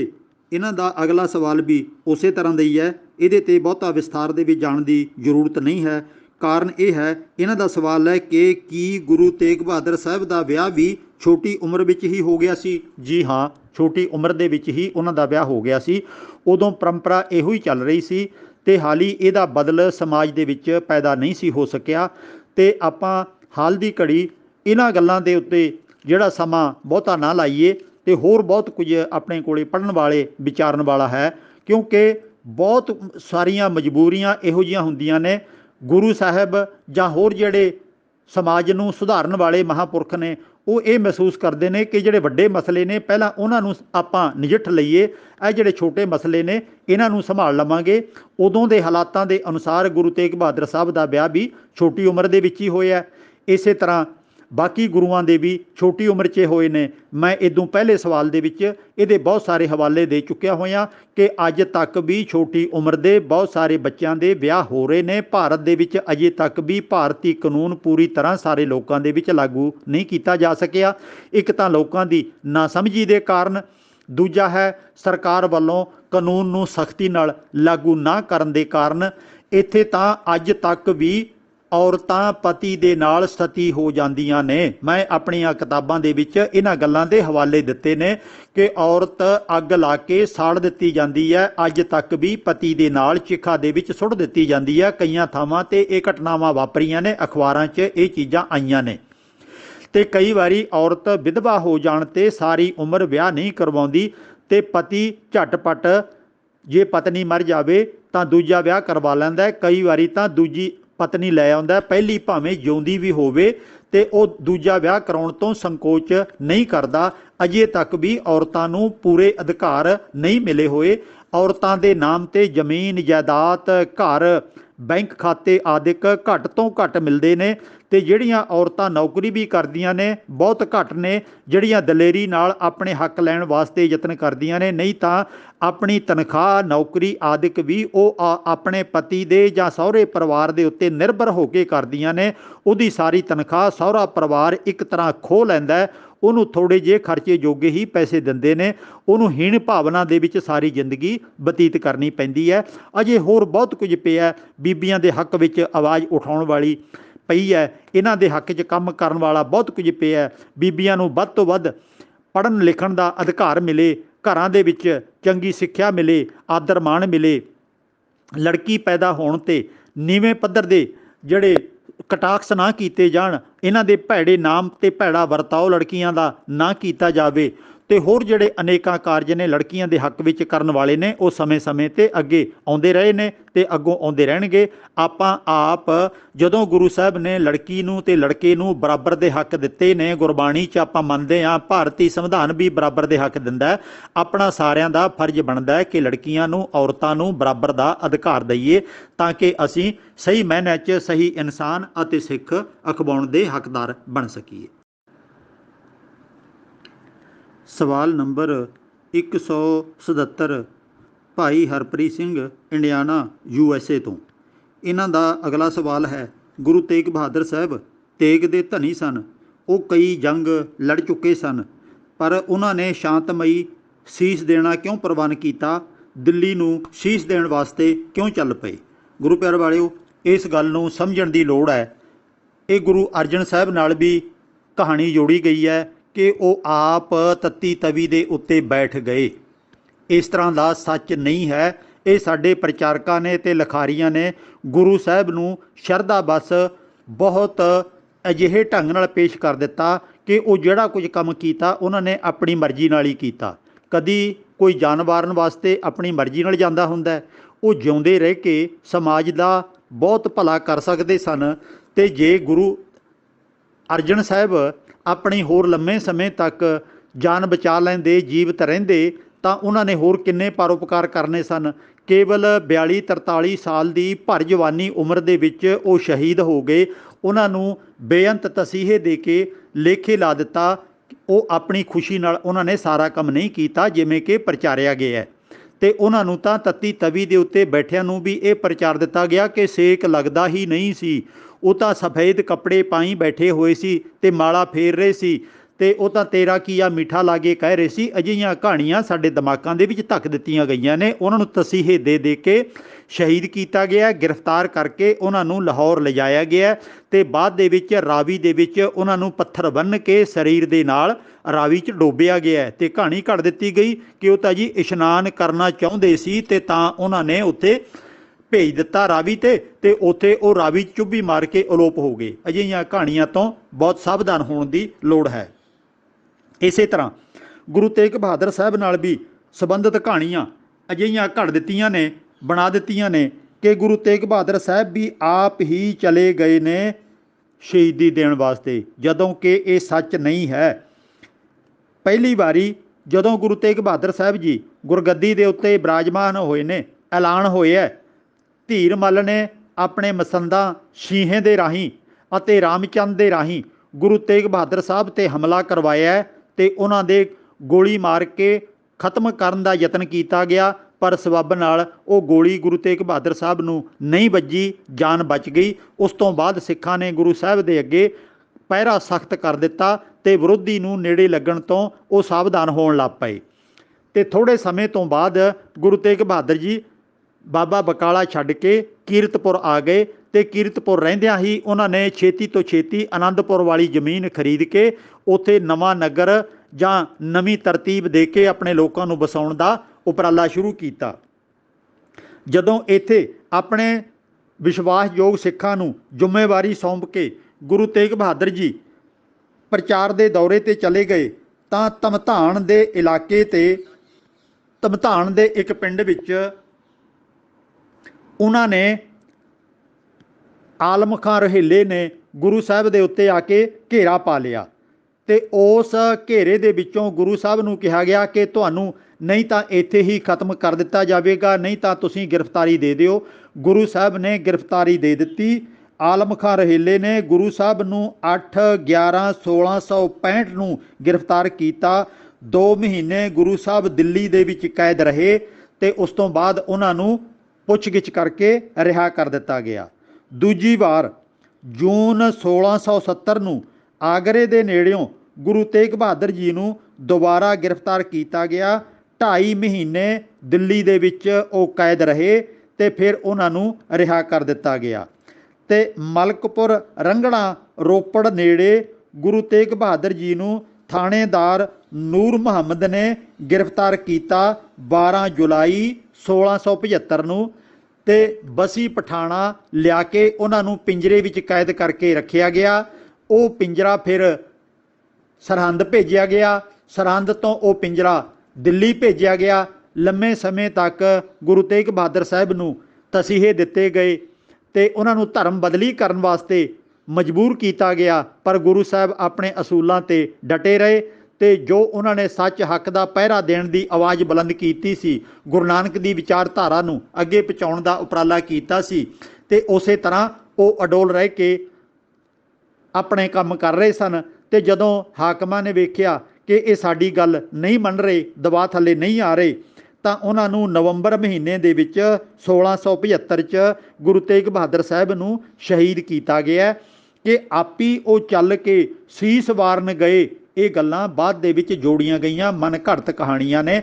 ਉਹਨਾਂ ਨੂੰ ਰੋਪੜ ਦੇ ਨੇੜੇ ਮਲਕਪੁਰ ਰੰਗੜਾ ਪਿੰਡ ਤੋਂ ਗ੍ਰਿਫਤਾਰ ਕਰਕੇ ਗੁਰੂ ਤੇਗ ਬਹਾਦਰ ਸਾਹਿਬ ਨੂੰ ਦਿੱਲੀ ਲਿਜਾਇਆ ਗਿਆ।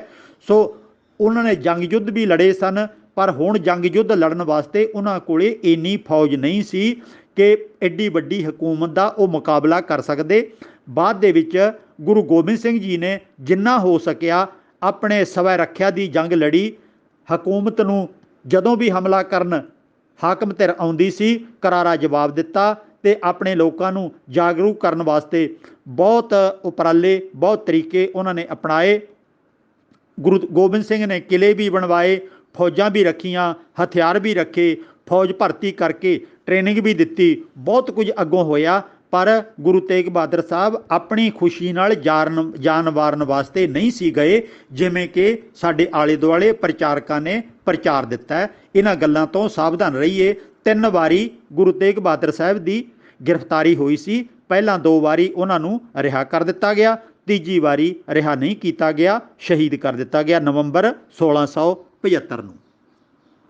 सवाल नंबर 178 बीबी मोहन कौर सैनी कलोनी दिल्ली।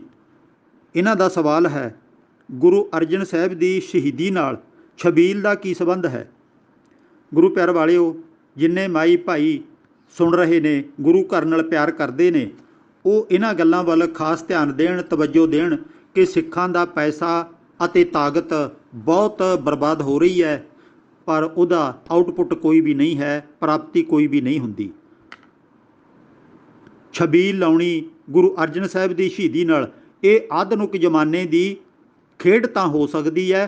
ਪੁਰਾਤਨ ਜ਼ਮਾਨਿਆਂ 'ਚ ਇਹੋ ਜੀ ਕੋਈ ਛਬੀਲ ਵਗੈਰਾ ਦਾ ਕਿਤੇ ਪ੍ਰਬੰਧ ਨਹੀਂ ਸੀ।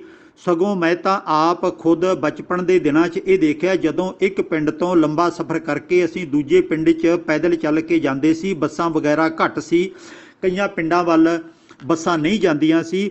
ਉਦੋਂ ਰਸਤੇ ਵਿੱਚ ਲੋਕਾਂ ਨੇ ਜਿਹੜੇ ਕਿ ਪਰਉਪਕਾਰੀ ਭਾਵਨਾ ਵਾਲੇ ਸਨ 2-2 4-4 ਘੜੇ ਰੁੱਖਾਂ ਦੀਆਂ ਛਾਵਾਂ ਥੱਲੇ ਰੱਖੇ ਹੋਏ ਹੁੰਦੇ ਸੀ ਕਿ ਆਉਣ ਜਾਣ ਵਾਲੇ ਯਾਤਰੂ ਆਪੇ ਹੀ ਇੱਥੋਂ ਪਾਣੀ ਪੀ ਕੇ ਚਲੇ ਜਾਣ, ਕਿਉਂਕਿ ਉਹਨਾਂ ਨੂੰ ਧੁੱਪ ਦੇ ਵਿੱਚ ਪਿਆਸ ਲੱਗਦੀ ਹੈ। ਪਾਣੀ ਦਾ ਹੋਰ ਕੋਈ ਪ੍ਰਬੰਧ ਨਹੀਂ ਸੀ। ਚੰਗੇ ਮਟਕੇ ਘੜੇ ਉਹਨਾਂ ਨੇ ਕੁਝ ਵਿੱਥਾਂ ਤੇ ਰਸਤੇ ਉੱਤੇ ਰੱਖੇ ਹੁੰਦੇ ਸਨ। ਇਹੋ ਹੀ ਪਾਣੀ ਪੀਣ ਦਾ, ਪਿਆਸ ਬੁਝਾਉਣ ਦਾ ਇੱਕ ਉਹਨਾਂ ਜ਼ਮਾਨੇ 'ਚ ਪਰਉਪਕਾਰੀ ਭਾਵਨਾ ਵਾਲਾ ਤਰੀਕਾ ਸੀ। ਤੇ ਜਦੋਂ ਗੁਰੂ ਸਾਹਿਬ ਦੀ ਸ਼ਹੀਦੀ ਵਾਲੀ ਗੱਲ ਆਪਾਂ ਇਸ ਪਾਸੇ ਆਉਂਦੇ ਹਾਂ ਤਾਂ ਉਦੋਂ ਨਗਰ ਕੀਰਤਨ ਜਾਂ ਜਲੂਸ ਇਹ ਸੰਗਤਾਂ ਇਕੱਠੀਆਂ ਹੋ ਕੇ ਕੱਢਦੀਆਂ ਸਨ। ਗਰਮੀ ਦਾ ਮਹੀਨਾ ਹੋਣ ਕਰਕੇ ਥਾਂ ਥਾਂ ਤੇ ਪਾਣੀ ਪਿਆਉਣ ਦਾ ਪ੍ਰਬੰਧ ਕੀਤਾ ਜਾਂਦਾ ਸੀ, ਆਮ ਤੌਰ ਤੇ ਕਿ ਭਾਈ ਪਿਆਸ ਤਾਂ ਲੱਗਣੀ ਹੈ, ਪਾਣੀ ਪੀ ਲਓ। ਤੇ ਜਦੋਂ ਬਰਫ਼ ਦੀ ਆਮ ਮਸ਼ੀਨਾਂ ਲੱਗੀਆਂ, ਬਰਫ਼ ਜਮਾਈ ਜਾਣ ਲੱਗ ਪਈ, ਫੈਕਟਰੀਆਂ ਲੱਗੀਆਂ ਬਰਫ਼ ਦੀਆਂ, ਤਾਂ ਉਸ ਪਾਣੀ ਦੇ ਵਿੱਚ ਬਰਫ਼ ਵੀ ਪਾਈ ਜਾਣ ਲੱਗ ਪਈ ਤੇ ਫਿਰ ਉਹਦੇ ਵਿੱਚ ਸ਼ੱਕਰ ਜਾਂ ਖੰਡ ਵੀ ਪਾਈ ਜਾਣ ਲੱਗ ਪਈ ਤੇ ਉਸ ਤੋਂ ਬਾਅਦ ਦੁੱਧ ਵੀ ਪਾਇਆ ਜਾਣ ਲੱਗ ਪਿਆ। ਹੌਲੀ ਹੌਲੀ ਇਹ ਆਪਣਾ ਰੂਪ ਵਿਸਥਾਰਤ ਕਰਦੀ ਗਈ, ਪਰੰਪਰਾ ਬਣ ਗਈ, ਜਦੋਂ ਕਿ ਇਹਦਾ ਅਸਲੀਅਤ ਦੇ ਨਾਲ ਕੋਈ ਵੀ ਸੰਬੰਧ ਨਹੀਂ ਹੈ। ਗੁਰੂ ਅਰਜਨ ਸਾਹਿਬ ਦੀ ਸ਼ਹੀਦੀ ਨਾਲ ਇਹਦਾ ਨੇੜੇ ਦਾ ਵੀ ਕੋਈ ਰਿਸ਼ਤਾ ਨਹੀਂ ਹੈ। ਇਹਦੀ ਗੁਰੂ ਅਰਜਨ ਸਾਹਿਬ ਨੂੰ ਕੋਈ ਇਹਦੀ ਭੇਟਾ ਪੂਜਾ ਨਹੀਂ ਪਹੁੰਚਦੀ ਕਿ ਉਹਨਾਂ ਨੂੰ ਇਸ ਛਬੀਲ ਵਾਲੇ ਪਾਣੀ ਦੀ ਲੋੜ ਹੈ, ਗੁਰੂ ਸਾਹਿਬ ਇਸ ਤਰ੍ਹਾਂ ਖੁਸ਼ ਹੋਣਗੇ, ਅਜਿਹਾ ਕੁਝ ਵੀ ਨਹੀਂ ਹੈ।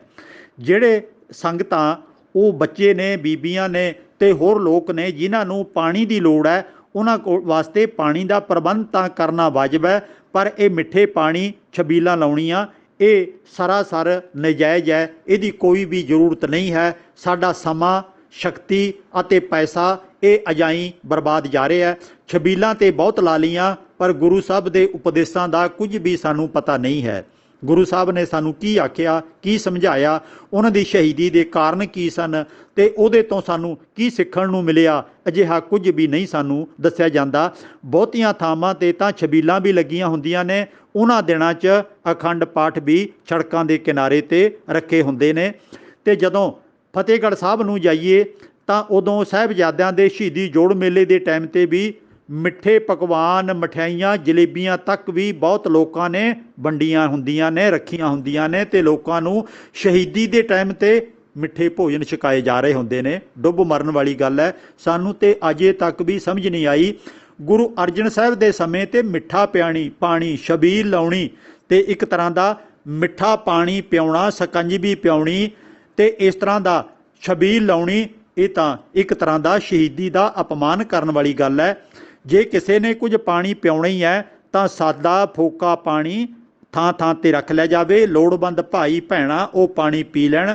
ਛਬੀਲ ਦੇ ਨਾਲ ਗੁਰੂ ਅਰਜਨ ਸਾਹਿਬ ਦੀ ਸ਼ਹੀਦੀ ਦਾ ਕੋਈ ਵੀ ਸੰਬੰਧ ਨਹੀਂ ਹੈ।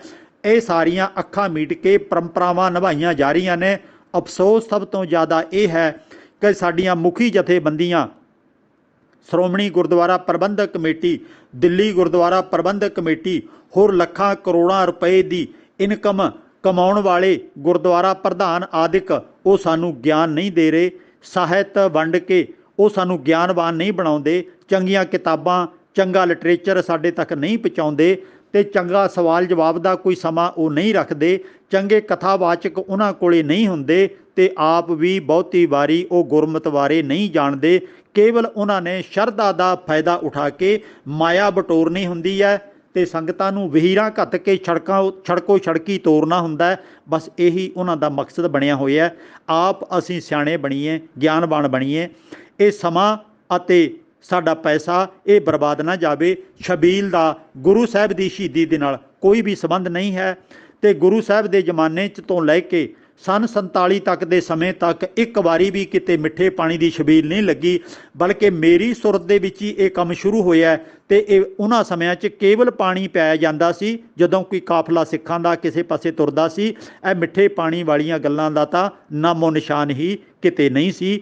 ਸੋ ਅਸੀਂ ਇਹਨਾਂ ਗੱਲਾਂ ਨੂੰ ਪੜ੍ਹਾਈ ਲਿਖਾਈ ਕਰੀਏ, ਗਿਆਨਵਾਨ ਬਣੀਏ, ਸਮਝਣ ਦਾ ਯਤਨ ਕਰੀਏ ਤਾਂ ਕਿ ਸਹੀ ਮਾਇਨਿਆਂ 'ਚ ਗੁਰੂ ਸਾਹਿਬ ਦੀ ਸ਼ਹੀਦੀ ਨੂੰ ਅਸੀਂ ਯਾਦ ਕਰ ਸਕੀਏ ਤੇ ਉਹਨਾਂ ਤੋਂ ਕੋਈ ਸਿੱਖਿਆ ਲੈ ਕੇ ਆਪਣੇ ਆਪ ਦਾ ਕੁਝ ਵਿਕਾਸ ਕਰ ਸਕੀਏ।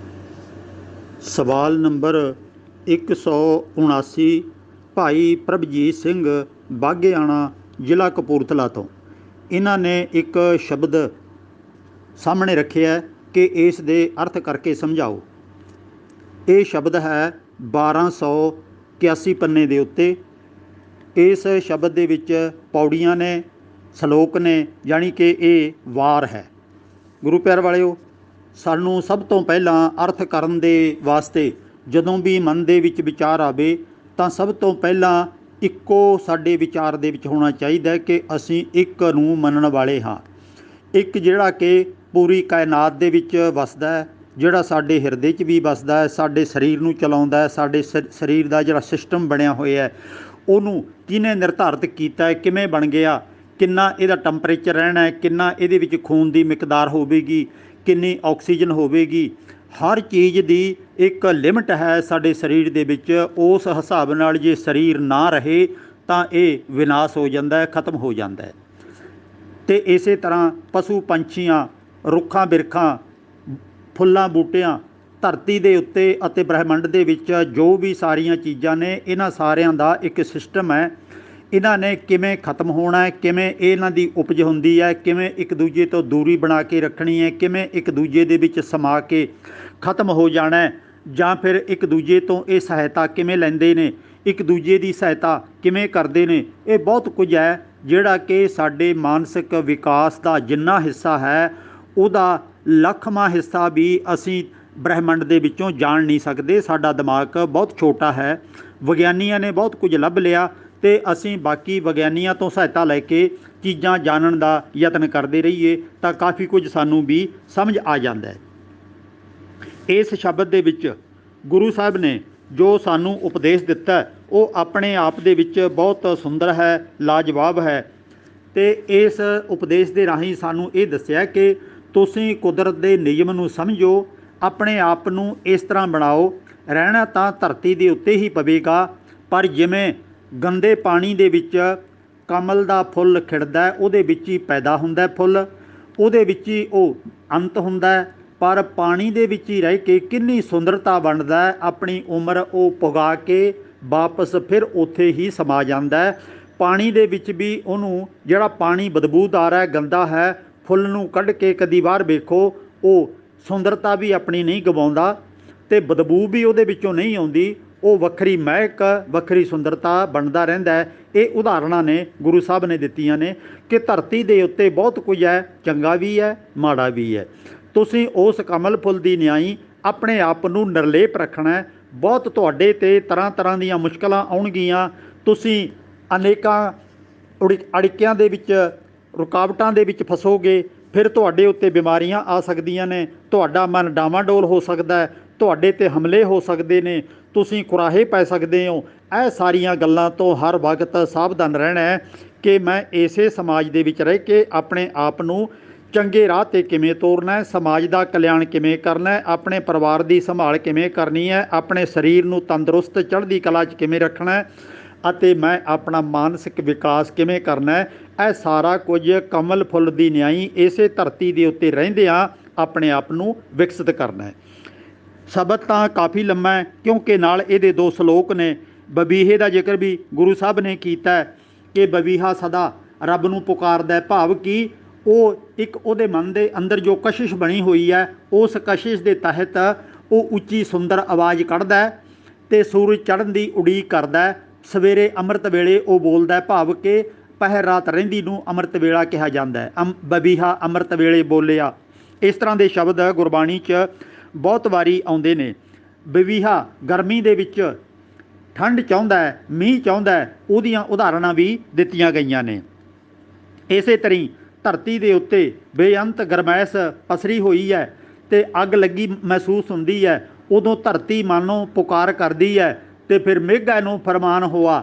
ਫਿਰ ਬੱਦਲਾਂ ਨੂੰ, ਹਿੰਦੂ ਮਿਥਿਹਾਸ ਦੇ ਮੁਤਾਬਕ ਇੰਦਰ ਦੇਵਤੇ ਨੂੰ, ਜਿਹੜਾ ਕਿ ਬੱਦਲਾਂ ਦਾ ਮਾਲਕ ਮੰਨਿਆ ਜਾਂਦਾ ਹੈ, ਉਹਨੂੰ ਹੁਕਮ ਦਿੱਤਾ ਗਿਆ ਕਿ ਭਾਈ ਧਰਤੀ ਦੇ ਉੱਤੇ ਤੂੰ ਮੀਂਹ ਵਰਾ। ਇਹ ਜੀਵ ਜੰਤੂ ਬਹੁਤ ਲੋੜਵੰਦ ਨੇ, ਇਹ ਪਿਆਸੇ ਨੇ, ਇਹ ਸੁੱਕਦੇ ਮਰਦੇ ਜਾ ਰਹੇ ਨੇ, ਇਹਨਾਂ ਦੀ ਸੰਭਾਲ ਵਾਸਤੇ ਮੀਂਹ ਦਾ ਪੈਣਾ ਜ਼ਰੂਰੀ ਹੈ। ਇਸ ਤਰ੍ਹਾਂ ਦੀਆਂ ਉਦਾਹਰਣਾਂ ਦੇ ਕੇ ਗੁਰੂ ਸਾਹਿਬ ਨੇ ਪੌੜੀ ਦੇ ਵਿੱਚ ਆਖਿਆ, ਕਿਉਂਕਿ ਜੇ ਸ਼ਲੋਕਾਂ ਦੀ ਅਤੇ ਪੌੜੀ ਦੇ ਅਰਥ ਆਪਾਂ ਕਰਾਂਗੇ ਤਾਂ ਸਮਾਂ ਜ਼ਿਆਦਾ ਲੱਗ ਜਾਂਦਾ ਹੈ। ਇਹ ਤੇ ਪੌੜੀ ਦੇ ਕੇਵਲ ਮੈਂ ਅਰਥ ਕਰਨ ਲੱਗਿਆ। ਹਰਿ ਜੀਓ सच्चा सच तू सच्चा लह मिलाए। हे प्रभु जी, तेरा हुक्म तेरा नियम सदा सच है। उस नियम नूं कोई बदल नहीं सकता। तू उस नियम दे विच ही आप समाया होया है ते असीं उस नियम का एक हिस्सा हाँ। दूजा दूजी तरफ है, कूड़ मिलै न मिलिया जाए। ਜਿਹੜੇ ਲੋਕ ਇਸ ਨਿਯਮ ਨੂੰ ਛੱਡ ਕੇ ਹੋਰ ਕੋਈ ਤਰੀਕਾ ਅਪਣਾਉਂਦੇ ਨੇ ਉਹ ਮਾਨੋ ਝੂਠੇ ਨੇ। ਉਹਨਾਂ ਦਾ ਬੇਕਾਰ ਦੀ ਤਾਕਤ ਚਲੀ ਜਾਵੇਗੀ, ਸਰੀਰ ਬੇਕਾਰ ਚਲਾ ਜਾਵੇਗਾ, ਪਰ ਉਹਨਾਂ ਨੇ ਇਸ ਨਿਯਮ ਨੂੰ ਤੋੜ ਕੇ ਕੁਝ ਵੀ ਪ੍ਰਾਪਤ ਨਹੀਂ ਕਰ ਸਕਣਾ, ਸਗੋਂ ਆਪਣੇ ਸਰੀਰ ਦਾ ਖਾਤਮਾ ਕਰ ਲੈਣਗੇ। ਆਪੇ ਜੋੜ ਵਿਛੋੜਿਆ ਆਪੇ ਕੁਦਰਤ ਦੇ ਦਿਖਾਏ। हे ਭਾਈ, ਤੁਸੀਂ ਇਸ ਨਿਯਮ ਨੂੰ ਸਮਝ ਕੇ ਇਸ ਕੁਦਰਤ ਦਾ ਇੱਕ ਹਿੱਸਾ ਬਣ ਕੇ ਇੱਥੇ ਰਹਿਣਾ ਤੇ ਤੁਸੀਂ ਕੁਦਰਤ ਦੇ ਵਿੱਚ ਹੀ ਸਾਰੇ ਕਾਸੇ ਨੂੰ ਦੇਖੋਗੇ। ਪ੍ਰਭੂ ਪਰਮਾਤਮਾ ਨੇ ਜੋ ਬਣਾਇਆ ਇਹ ਤੋਂ ਤੁਸੀਂ ਹੈਰਾਨ ਹੋਵੋਗੇ। ਬਲਿਹਾਰੀ ਕੁਦਰਤ ਵਸਿਆ ਤੇਰਾ ਅੰਤ ਨਾ ਜਾਈ ਲਖਿਆ। ਤੁਸੀਂ ਇੱਥੇ ਹੈਰਾਨ ਹੋਵੋਗੇ ਕਿ ਵਾਹ ਕਮਾਲ ਹੈ, ਕਿੰਨੀ ਸੁੰਦਰਤਾ ਹੈ ਇੱਥੇ। ਫੁੱਲਾਂ ਦੇ ਵਿੱਚ ਖੁਸ਼ਬੂ ਕਿਵੇਂ ਭਰ ਦਿੱਤੀ, ਫੁੱਲਾਂ 'ਚ ਸੁੰਦਰਤਾ ਕਿਵੇਂ ਆ ਗਈ। ਇਹ ਤਿਤਲੀਆਂ ਕਿਵੇਂ ਉਡਾਰੀਆਂ ਮਾਰਦੀਆਂ ਨੇ, ਇੰਨੇ ਸੁੰਦਰ ਛੋਟੇ ਜੀਵ। ਇਹ ਇੰਨੇ ਵੱਡੇ ਹਾਥੀ ਵਰਗੇ ਜੀਵ ਕਿਵੇਂ ਬਣ ਗਏ। ਇਹ ਸਮੁੰਦਰ ਕਿੱਥੋਂ ਆ ਗਏ। ਇਹ ਹਰਿਆਲੀ, ਇਹ ਹਨੇਰੀਆਂ, ਇਹ ਤੂਫਾਨ, ਇਹ ਮੀਂਹ, ਇਹ ਬਰਫਾਂ, ਇਹ ਸਾਰਾ ਕੁਝ ਕਿਵੇਂ ਬਣ ਗਿਆ। ਇਹ ਕੁਦਰਤ ਦਾ ਇੱਕ ਅਟਲ ਨਿਯਮ ਹੈ ਤੇ ਇਹਨੂੰ ਮਹਿਸੂਸ ਕਰਕੇ ਇਨਸਾਨ ਹੈਰਾਨ ਹੁੰਦਾ ਹੈ। ਮੋਹ ਸੋਗ ਵਿਜੋਗ ਹੈ ਪੂਰਬ ਲਿਖਿਆ ਕਮਾਏ। ਇੱਥੇ ਕੋਈ ਇਨਸਾਨ ਮੋਹ 'ਚ ਪੈ ਜਾਂਦਾ ਤੇ ਕੋਈ ਵਿਛੋੜੇ ਦੇ ਸੋਗ ਵਿੱਚ ਡੁੱਬ ਜਾਂਦਾ। ਤੇ ਇਸੇ ਤਰ੍ਹਾਂ ਮਾਨੋ ਤੁਹਾਡੇ ਦਿਮਾਗ ਦੇ ਵਿੱਚ ਜੋ ਬਣਤ ਬਣੀ ਹੋਈ ਹੈ ਉਹਦੇ ਅਨੁਸਾਰ ਤੁਸੀਂ ਚੱਲ ਰਹੇ ਹੋ ਤੇ ਤੁਹਾਨੂੰ ਲੱਗਦਾ ਹੈ ਕਿ ਸ਼ਾਇਦ ਮੇਰਾ ਪਹਿਲਾਂ ਹੀ ਇਸ ਤਰ੍ਹਾਂ ਲਿਖਿਆ ਸੀ। ਨਹੀਂ, ਇਹ ਕੁਦਰਤ ਦੇ ਨਿਯਮਾਂ ਦੇ ਵਿੱਚ ਜੋ ਬਣਿਆ ਹੋਇਆ ਉਹ ਚੱਲ ਰਿਹਾ, ਉਹਨੂੰ ਸਮਝਣ ਦਾ ਯਤਨ ਕਰੋ। ਹਉ ਬਲਿਹਾਰੀ ਤਿੰਨ ਕੋ ਜੋ ਹਰ ਚਰਣੀ ਰਹੇ ਲਿਵਲਾਏ। ਗੁਰੂ ਸਾਹਿਬ ਕਹਿੰਦੇ ਨੇ ਅਸੀਂ ਤਾਂ ਭਾਈ ਬਲਿਹਾਰ ਹਾਂ ਉਹਨਾਂ ਤੋਂ ਜਿਹੜੇ ਇਸ ਨਿਯਮ ਨੂੰ ਸਮਝ ਕੇ ਇੱਕ ਟੱਕ ਅੱਗੇ ਵੱਧਦੇ ਨੇ, ਆਪਣੇ ਆਪ ਨੂੰ ਇਹਦੇ ਅਨੁਸਾਰ ਚਲਾਉਂਦੇ ਨੇ, ਢਾਲਦੇ ਨੇ ਤੇ ਵਿਕਾਸ ਕਰਦੇ ਨੇ। ਜਿਉਂ ਜਲ ਮੈਂ ਕਮਲ ਅਲਿਪਤ ਹੈ, ਜਿਵੇਂ ਪਾਣੀ ਦੇ ਵਿੱਚ ਕਮਲ ਦਾ ਫੁੱਲ ਨਿਰਲੇਪ ਰਹਿੰਦਾ ਹੈ, ਐਸੀ ਬਣਤ ਬਣਾਏ। हे ਇਨਸਾਨ, ਭਾਈ ਤੂੰ ਵੀ ਆਪਣੇ ਸੁਭਾਅ ਨੂੰ ਇਸੇ ਤਰ੍ਹਾਂ ਦਾ ਬਣਾ ਲੈ। ਕੋਈ ਵੀ ਤੇਰੇ ਤੇ ਹਾਲਾਤ ਵਾਪਰ ਜਾਣ, ਤੂੰ ਡਾਵਾਂ ਡੋਲ ਨਹੀਂ ਹੋਣਾ, ਘਬਰਾਉਣਾ ਨਹੀਂ, ਲਗਾਤਾਰ ਅੱਗੇ ਵਧਣ ਦੇ ਵਿੱਚ ਯਤਨਸ਼ੀਲ ਰਹਿਣਾ। ਸੇ ਸੁਖੀਏ ਸਦਾ ਸੋਹਣੇ ਜਿਨ ਵਿੱਚੋਂ ਆਪ ਗਵਾਏ। ਉਹ ਸੁਖੀ ਨੇ, ਉਹ ਸੋਹਣੇ ਨੇ ਜਿਨ੍ਹਾਂ ਨੇ ਆਪਣੇ ਅੰਦਰੋਂ ਹਉਮੈ ਹੰਕਾਰ ਕੱਢ ਦਿੱਤਾ ਕਿ ਮੈਂ ਤਾਂ ਸਾਰਾ ਕੁਝ ਜਾਣਦਾ ਹਾਂ। ਨਹੀਂ, ਇਹ ਨਹੀਂ। ਕੁਦਰਤ ਬਾਰੇ ਤਾਂ ਅਸੀਂ ਬਹੁਤ ਥੋੜ੍ਹਾ ਹਿੱਸਾ ਜਾਣਦੇ ਹਾਂ। ਗੁਰੂ ਦੀ ਮੱਤ ਲੈ ਕੇ, ਵਿਦਿਆ ਪੜ੍ਹ ਕੇ ਕੁਝ ਹੱਦ ਤੱਕ ਆਪਾਂ ਜਾਣ ਸਕਦੇ ਹਾਂ। ਜਿਹੜੇ ਜਾਣ ਜਾਂਦੇ ਨੇ ਉਹ ਸੁਖੀ ਹੋ ਜਾਂਦੇ ਨੇ, ਉਹ ਸੋਹਣੇ ਹੋ ਜਾਂਦੇ ਨੇ, ਆਪਣਾ ਆਪਾ ਹੰਕਾਰ ਰੂਪੀ ਆਪਾ ਅੰਦਰੋਂ ਉਹ ਮਿਟਾ ਦਿੰਦੇ ਨੇ।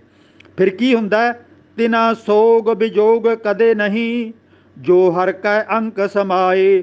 ਉਹ ਫਿਰ ਕਦੇ ਡਾਮਾਡੋਲ ਨਹੀਂ ਹੁੰਦੇ, ਉਹਨਾਂ ਨੂੰ ਕਦੇ ਵਿਛੋੜਾ ਮਹਿਸੂਸ ਨਹੀਂ ਹੁੰਦਾ, ਉਹ ਸਦਾ ਨਿਰੰਕਾਰ ਨਾਲ ਇੱਕਮਿਕ ਹੋਏ ਮਹਿਸੂਸ ਕਰਦੇ ਨੇ। ਤੋ ਇਸ ਤਰ੍ਹਾਂ ਆਪਣੇ ਆਪ ਨੂੰ ਇਸ ਕੁਦਰਤ ਦੇ ਵਰਤਾਰੇ ਅਨੁਸਾਰ ਢਾਲਣ ਦਾ ਯਤਨ ਕਰਨਾ ਹੈ। ਜੇ ਕੋਈ ਮੁਸੀਬਤ ਵੀ ਆ ਗਈ ਤਾਂ ਉਹਨੂੰ ਦੂਰ ਕਿਵੇਂ ਕਰਨਾ ਹੈ ਤਾਂ ਇਹ ਸਾਨੂੰ ਪਤਾ ਹੋਵੇ। ਜੇ ਖੁਸ਼ੀਆਂ ਆ ਗਈਆਂ ਤੇ ਖੁਸ਼ੀਆਂ ਕਿਵੇਂ ਮਾਣਨੀਆਂ ਨੇ ਸੰਜਮ 'ਚ ਰਹਿ ਕੇ, ਇਹ ਸਾਨੂੰ ਪਤਾ ਹੋਵੇ। ਸੋ ਇਹਨਾਂ ਗੱਲਾਂ ਦਾ ਧਿਆਨ ਰੱਖ ਕੇ ਆਪਣੇ ਜੀਵਨ ਨੂੰ ਸੁੰਦਰ ਬਣਾਉਣ ਦਾ ਯਤਨ ਕਰਨਾ। ਸਵਾਲ ਨੰਬਰ 180 ਭਾਈ ਮੇਜਰ ਸਿੰਘ ਸੁਹਾਣਾ ਮੋਹਾਲੀ ਤੋਂ। ਇਹਨਾਂ ਦਾ ਸਵਾਲ ਹੈ ਕਿ ਗੁਰਬਾਣੀ ਆਪਾ ਵਿਰੋਧੀ ਹੈ। ਮੈਂ ਕੁਝ ਸ਼ਬਦ ਪੜ੍ਹੇ ਹਨ ਜਿਹੜੇ ਕਿ ਮੈਨੂੰ ਆਪਾ ਵਿਰੋਧੀ ਲੱਗਦੇ ਹਨ। ਗੁਰੂ ਪਿਆਰ ਵਾਲਿਓ, ਸਾਡੇ ਸਟੇਜਾਂ ਦੇ ਉੱਤੇ ਅਤੇ ਆਮ ਬੋਲ ਚਾਲ ਦੇ ਵਿੱਚ ਪਹਿਲਾਂ ਅਨਪੜ੍ਹਤਾ ਸੀ ਅਤੇ ਅੱਜ ਪੜ੍ਹੇ ਲਿਖੇ ਹੋਣ ਦੇ ਬਾਵਜੂਦ ਵੀ ਕੋਈ ਇੱਕ ਪੰਕਤੀ ਸੁਣਾ ਦਿੰਦਾ ਹੈ ਗੁਰਬਾਣੀ ਦੀ ਅਤੇ ਆਪਣਾ ਪ੍ਰਭਾਵ ਕਾਇਮ ਕਰ ਲੈਂਦਾ ਕਿ ਇਹ ਮੈਂ ਥੋੜ੍ਹਾ ਕਹਿਣਾ, ਇਹ ਤਾਂ ਗੁਰੂ ਨਾਨਕ ਸਾਹਿਬ ਨੇ ਆਖਿਆ ਹੋਇਆ। ਹੁਣ ਇੱਕ ਪੰਕਤੀ ਜਿਹੜੀ ਉਹਨੇ ਕਹਿ ਦਿੱਤੀ ਅਤੇ ਦੂਜੇ ਨੇ ਸੁਣ ਲਈ, ਨਾ ਤਾਂ ਉਸ ਦੇ ਭਾਵ ਅਰਥ ਸਾਰੇ ਸ਼ਬਦ ਦੇ ਸੁਣਾਉਣ ਵਾਲੇ ਨੂੰ ਪਤਾ ਹੈ ਅਤੇ ਨਾ ਗੁਰਬਾਣੀ ਨੂੰ ਉਹ ਬੰਦਾ ਜਾਣਦਾ ਹੈ ਜਿਹੜਾ ਅੱਗੇ ਗੁਰਬਾਣੀ ਜਿਹਨੂੰ ਸੁਣਾਈ ਜਾ ਰਹੀ ਹੈ। ਦੋਵੇਂ ਗੁਰਬਾਣੀ ਦੇ ਕੇਂਦਰੀ ਭਾਵ ਤੋਂ ਬਹੁਤੀ ਵਾਰੀ ਅਣਜਾਣ ਨੇ ਅਤੇ ਕਈ ਵਾਰੀ ਜਿਹੜੇ ਕਥਾਵਾਚਕ ਨੇ ਉਹ ਚਾਲਬਾਜ਼ੀਆਂ ਵੀ ਵਰਤ ਜਾਂਦੇ ਨੇ। ਆਪਣੀ ਗੱਲ ਨੂੰ ਗੁਰੂ ਨਾਨਕ ਦਾ, ਗੁਰਬਾਣੀ ਦਾ ਸਹਾਰਾ ਲੈ ਕੇ ਠੀਕ ਸਿੱਧ ਕਰਨ ਵਾਸਤੇ ਇੱਕ ਅੱਧੀ ਪੰਕਤੀ ਸੁਣਾ ਦਿੰਦੇ ਨੇ ਅਤੇ ਹਾਲਾਤ ਦੇ ਮੁਤਾਬਕ ਉਹ ਆਪਣੀ ਗੱਲ ਦੂਜਿਆਂ ਨੂੰ ਮਨਵਾ ਲੈਂਦੇ ਨੇ।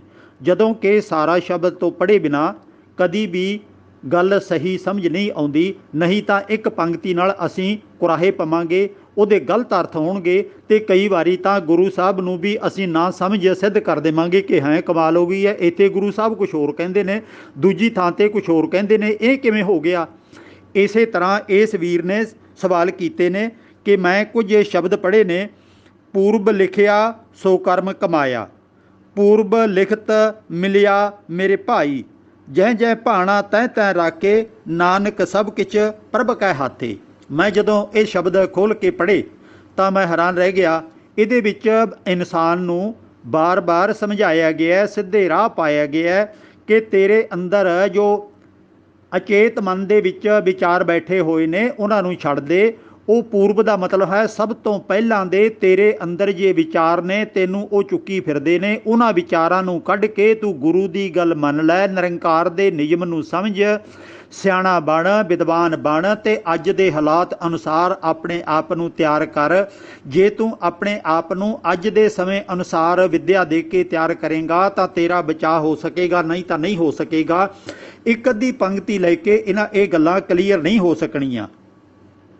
ਇਸੇ ਤਰ੍ਹਾਂ ਫਲ ਤੇ ਵੇਹੋ ਪਾਈ ਹੈ, ਜੇ ਵੇਹੀ ਕਾਰ ਕਮਾਈ ਹੈ। ਹੁਣ ਜਿਹੜੇ ਜੇ ਕੰਮ ਕਰਾਂਗੇ ਉਹ ਜਿਹਾ ਸਾਨੂੰ ਉਹਦਾ ਫਲ ਭੁਗਤਣਾ ਪਵੇਗਾ। ਇਹ ਇੱਕ ਪੰਕਤੀ ਅਸੀਂ ਸੁਣ ਲਈ ਹੈ ਤੇ ਇਹਨੂੰ ਮੰਨ ਲਿਆ ਕਿ ਸਾਡੇ ਕੀਤੇ ਦਾ ਫਲ ਸਾਨੂੰ ਮਿਲ ਗਿਆ। ਗੁਰੂ ਪਿਆਰ ਵਾਲਿਓ, ਗੱਲ ਇੱਕ ਵਿਅਕਤੀ ਤੱਕ ਸੀਮਤ ਨਹੀਂ ਹੈ। ਸਾਡਾ ਇੱਕ ਰਾਜਨੇਤਾ ਗਲਤ ਫੈਸਲਾ ਲੈ ਲਵੇ ਤੇ ਸਾਰੇ ਦੇਸ਼ ਨੂੰ ਸਜ਼ਾ ਭੁਗਤਣੀ ਪੈ ਜਾਂਦੀ ਹੈ, ਭਾਵ ਕਿ ਸਾਰੇ ਦੇਸ਼ ਦਾ ਨੁਕਸਾਨ ਹੋ ਸਕਦਾ ਹੈ। ਸਾਡਾ ਇੱਕ ਲੀਡਰ ਕੋਈ ਗਲਤ ਸਮਝੌਤਾ ਕਰ ਜਾਵੇ ਤਾਂ ਸਾਰੀ ਕੌਮ ਭਟਕਦੀ ਹੈ, ਧੱਕੇ ਖਾਂਦੀ ਹੈ। ਇਸੇ ਤਰ੍ਹਾਂ ਇੱਕ ਬੰਦੇ ਨੂੰ ਕਿਤੋਂ ਆਪਣੀ ਗਲਤੀ ਦੇ ਕਾਰਨ ਬਿਮਾਰੀ ਲੱਗ ਜਾਵੇ ਤਾਂ ਉਹ ਬਿਮਾਰੀ ਲਾਗ ਦੇ ਨਾਲ ਅੱਗੇ ਤੋਂ ਅੱਗੇ ਚੱਲਦੀ ਜਾਂਦੀ ਹੈ। ਇੱਕ ਵਿਗਿਆਨੀ ਉਸ ਬਿਮਾਰੀ ਦਾ ਇਲਾਜ ਲੱਭ ਲਵੇ ਤਾਂ ਸਾਰੇ ਸਮਾਜ ਦਾ ਉਹ ਭਲਾ ਕਰ ਸਕਦਾ ਹੈ। ਇਸੇ ਤਰ੍ਹਾਂ ਗੁਰਬਾਣੀ ਨੇ ਇੱਕ ਪੰਕਤੀ ਦੀ ਗੱਲ ਨਹੀਂ ਕੀਤੀ, ਸਾਰੇ ਸਮਾਜ ਨੂੰ ਸੁਧਾਰਨ ਦਾ ਉਪਰਾਲਾ ਕੀਤਾ, ਪਰ ਸਾਰੇ ਸਮਾਜ ਨੂੰ ਸੁਧਾਰਨ ਬਾਰੇ ਜੋ ਉਪਦੇਸ਼ ਹੈ ਉਹ ਪੂਰੇ ਸ਼ਬਦ ਨੂੰ ਪੜ੍ਹ ਕੇ ਲੱਗੇਗਾ। ਤੇ ਪੂਰਾ ਸ਼ਬਦ ਪੜ੍ਹਨ ਤੋਂ ਬਿਨਾਂ ਜਦੋਂ ਅਸੀਂ ਇੱਕ ਪੰਕਤੀ ਪੜ੍ਹ ਲਵਾਂਗੇ ਤਾਂ ਸਾਡਾ ਗਿਆਨ, ਸਾਡੀ ਸਮਝ ਅਧੂਰੀ ਰਹਿ ਜਾਵੇਗੀ।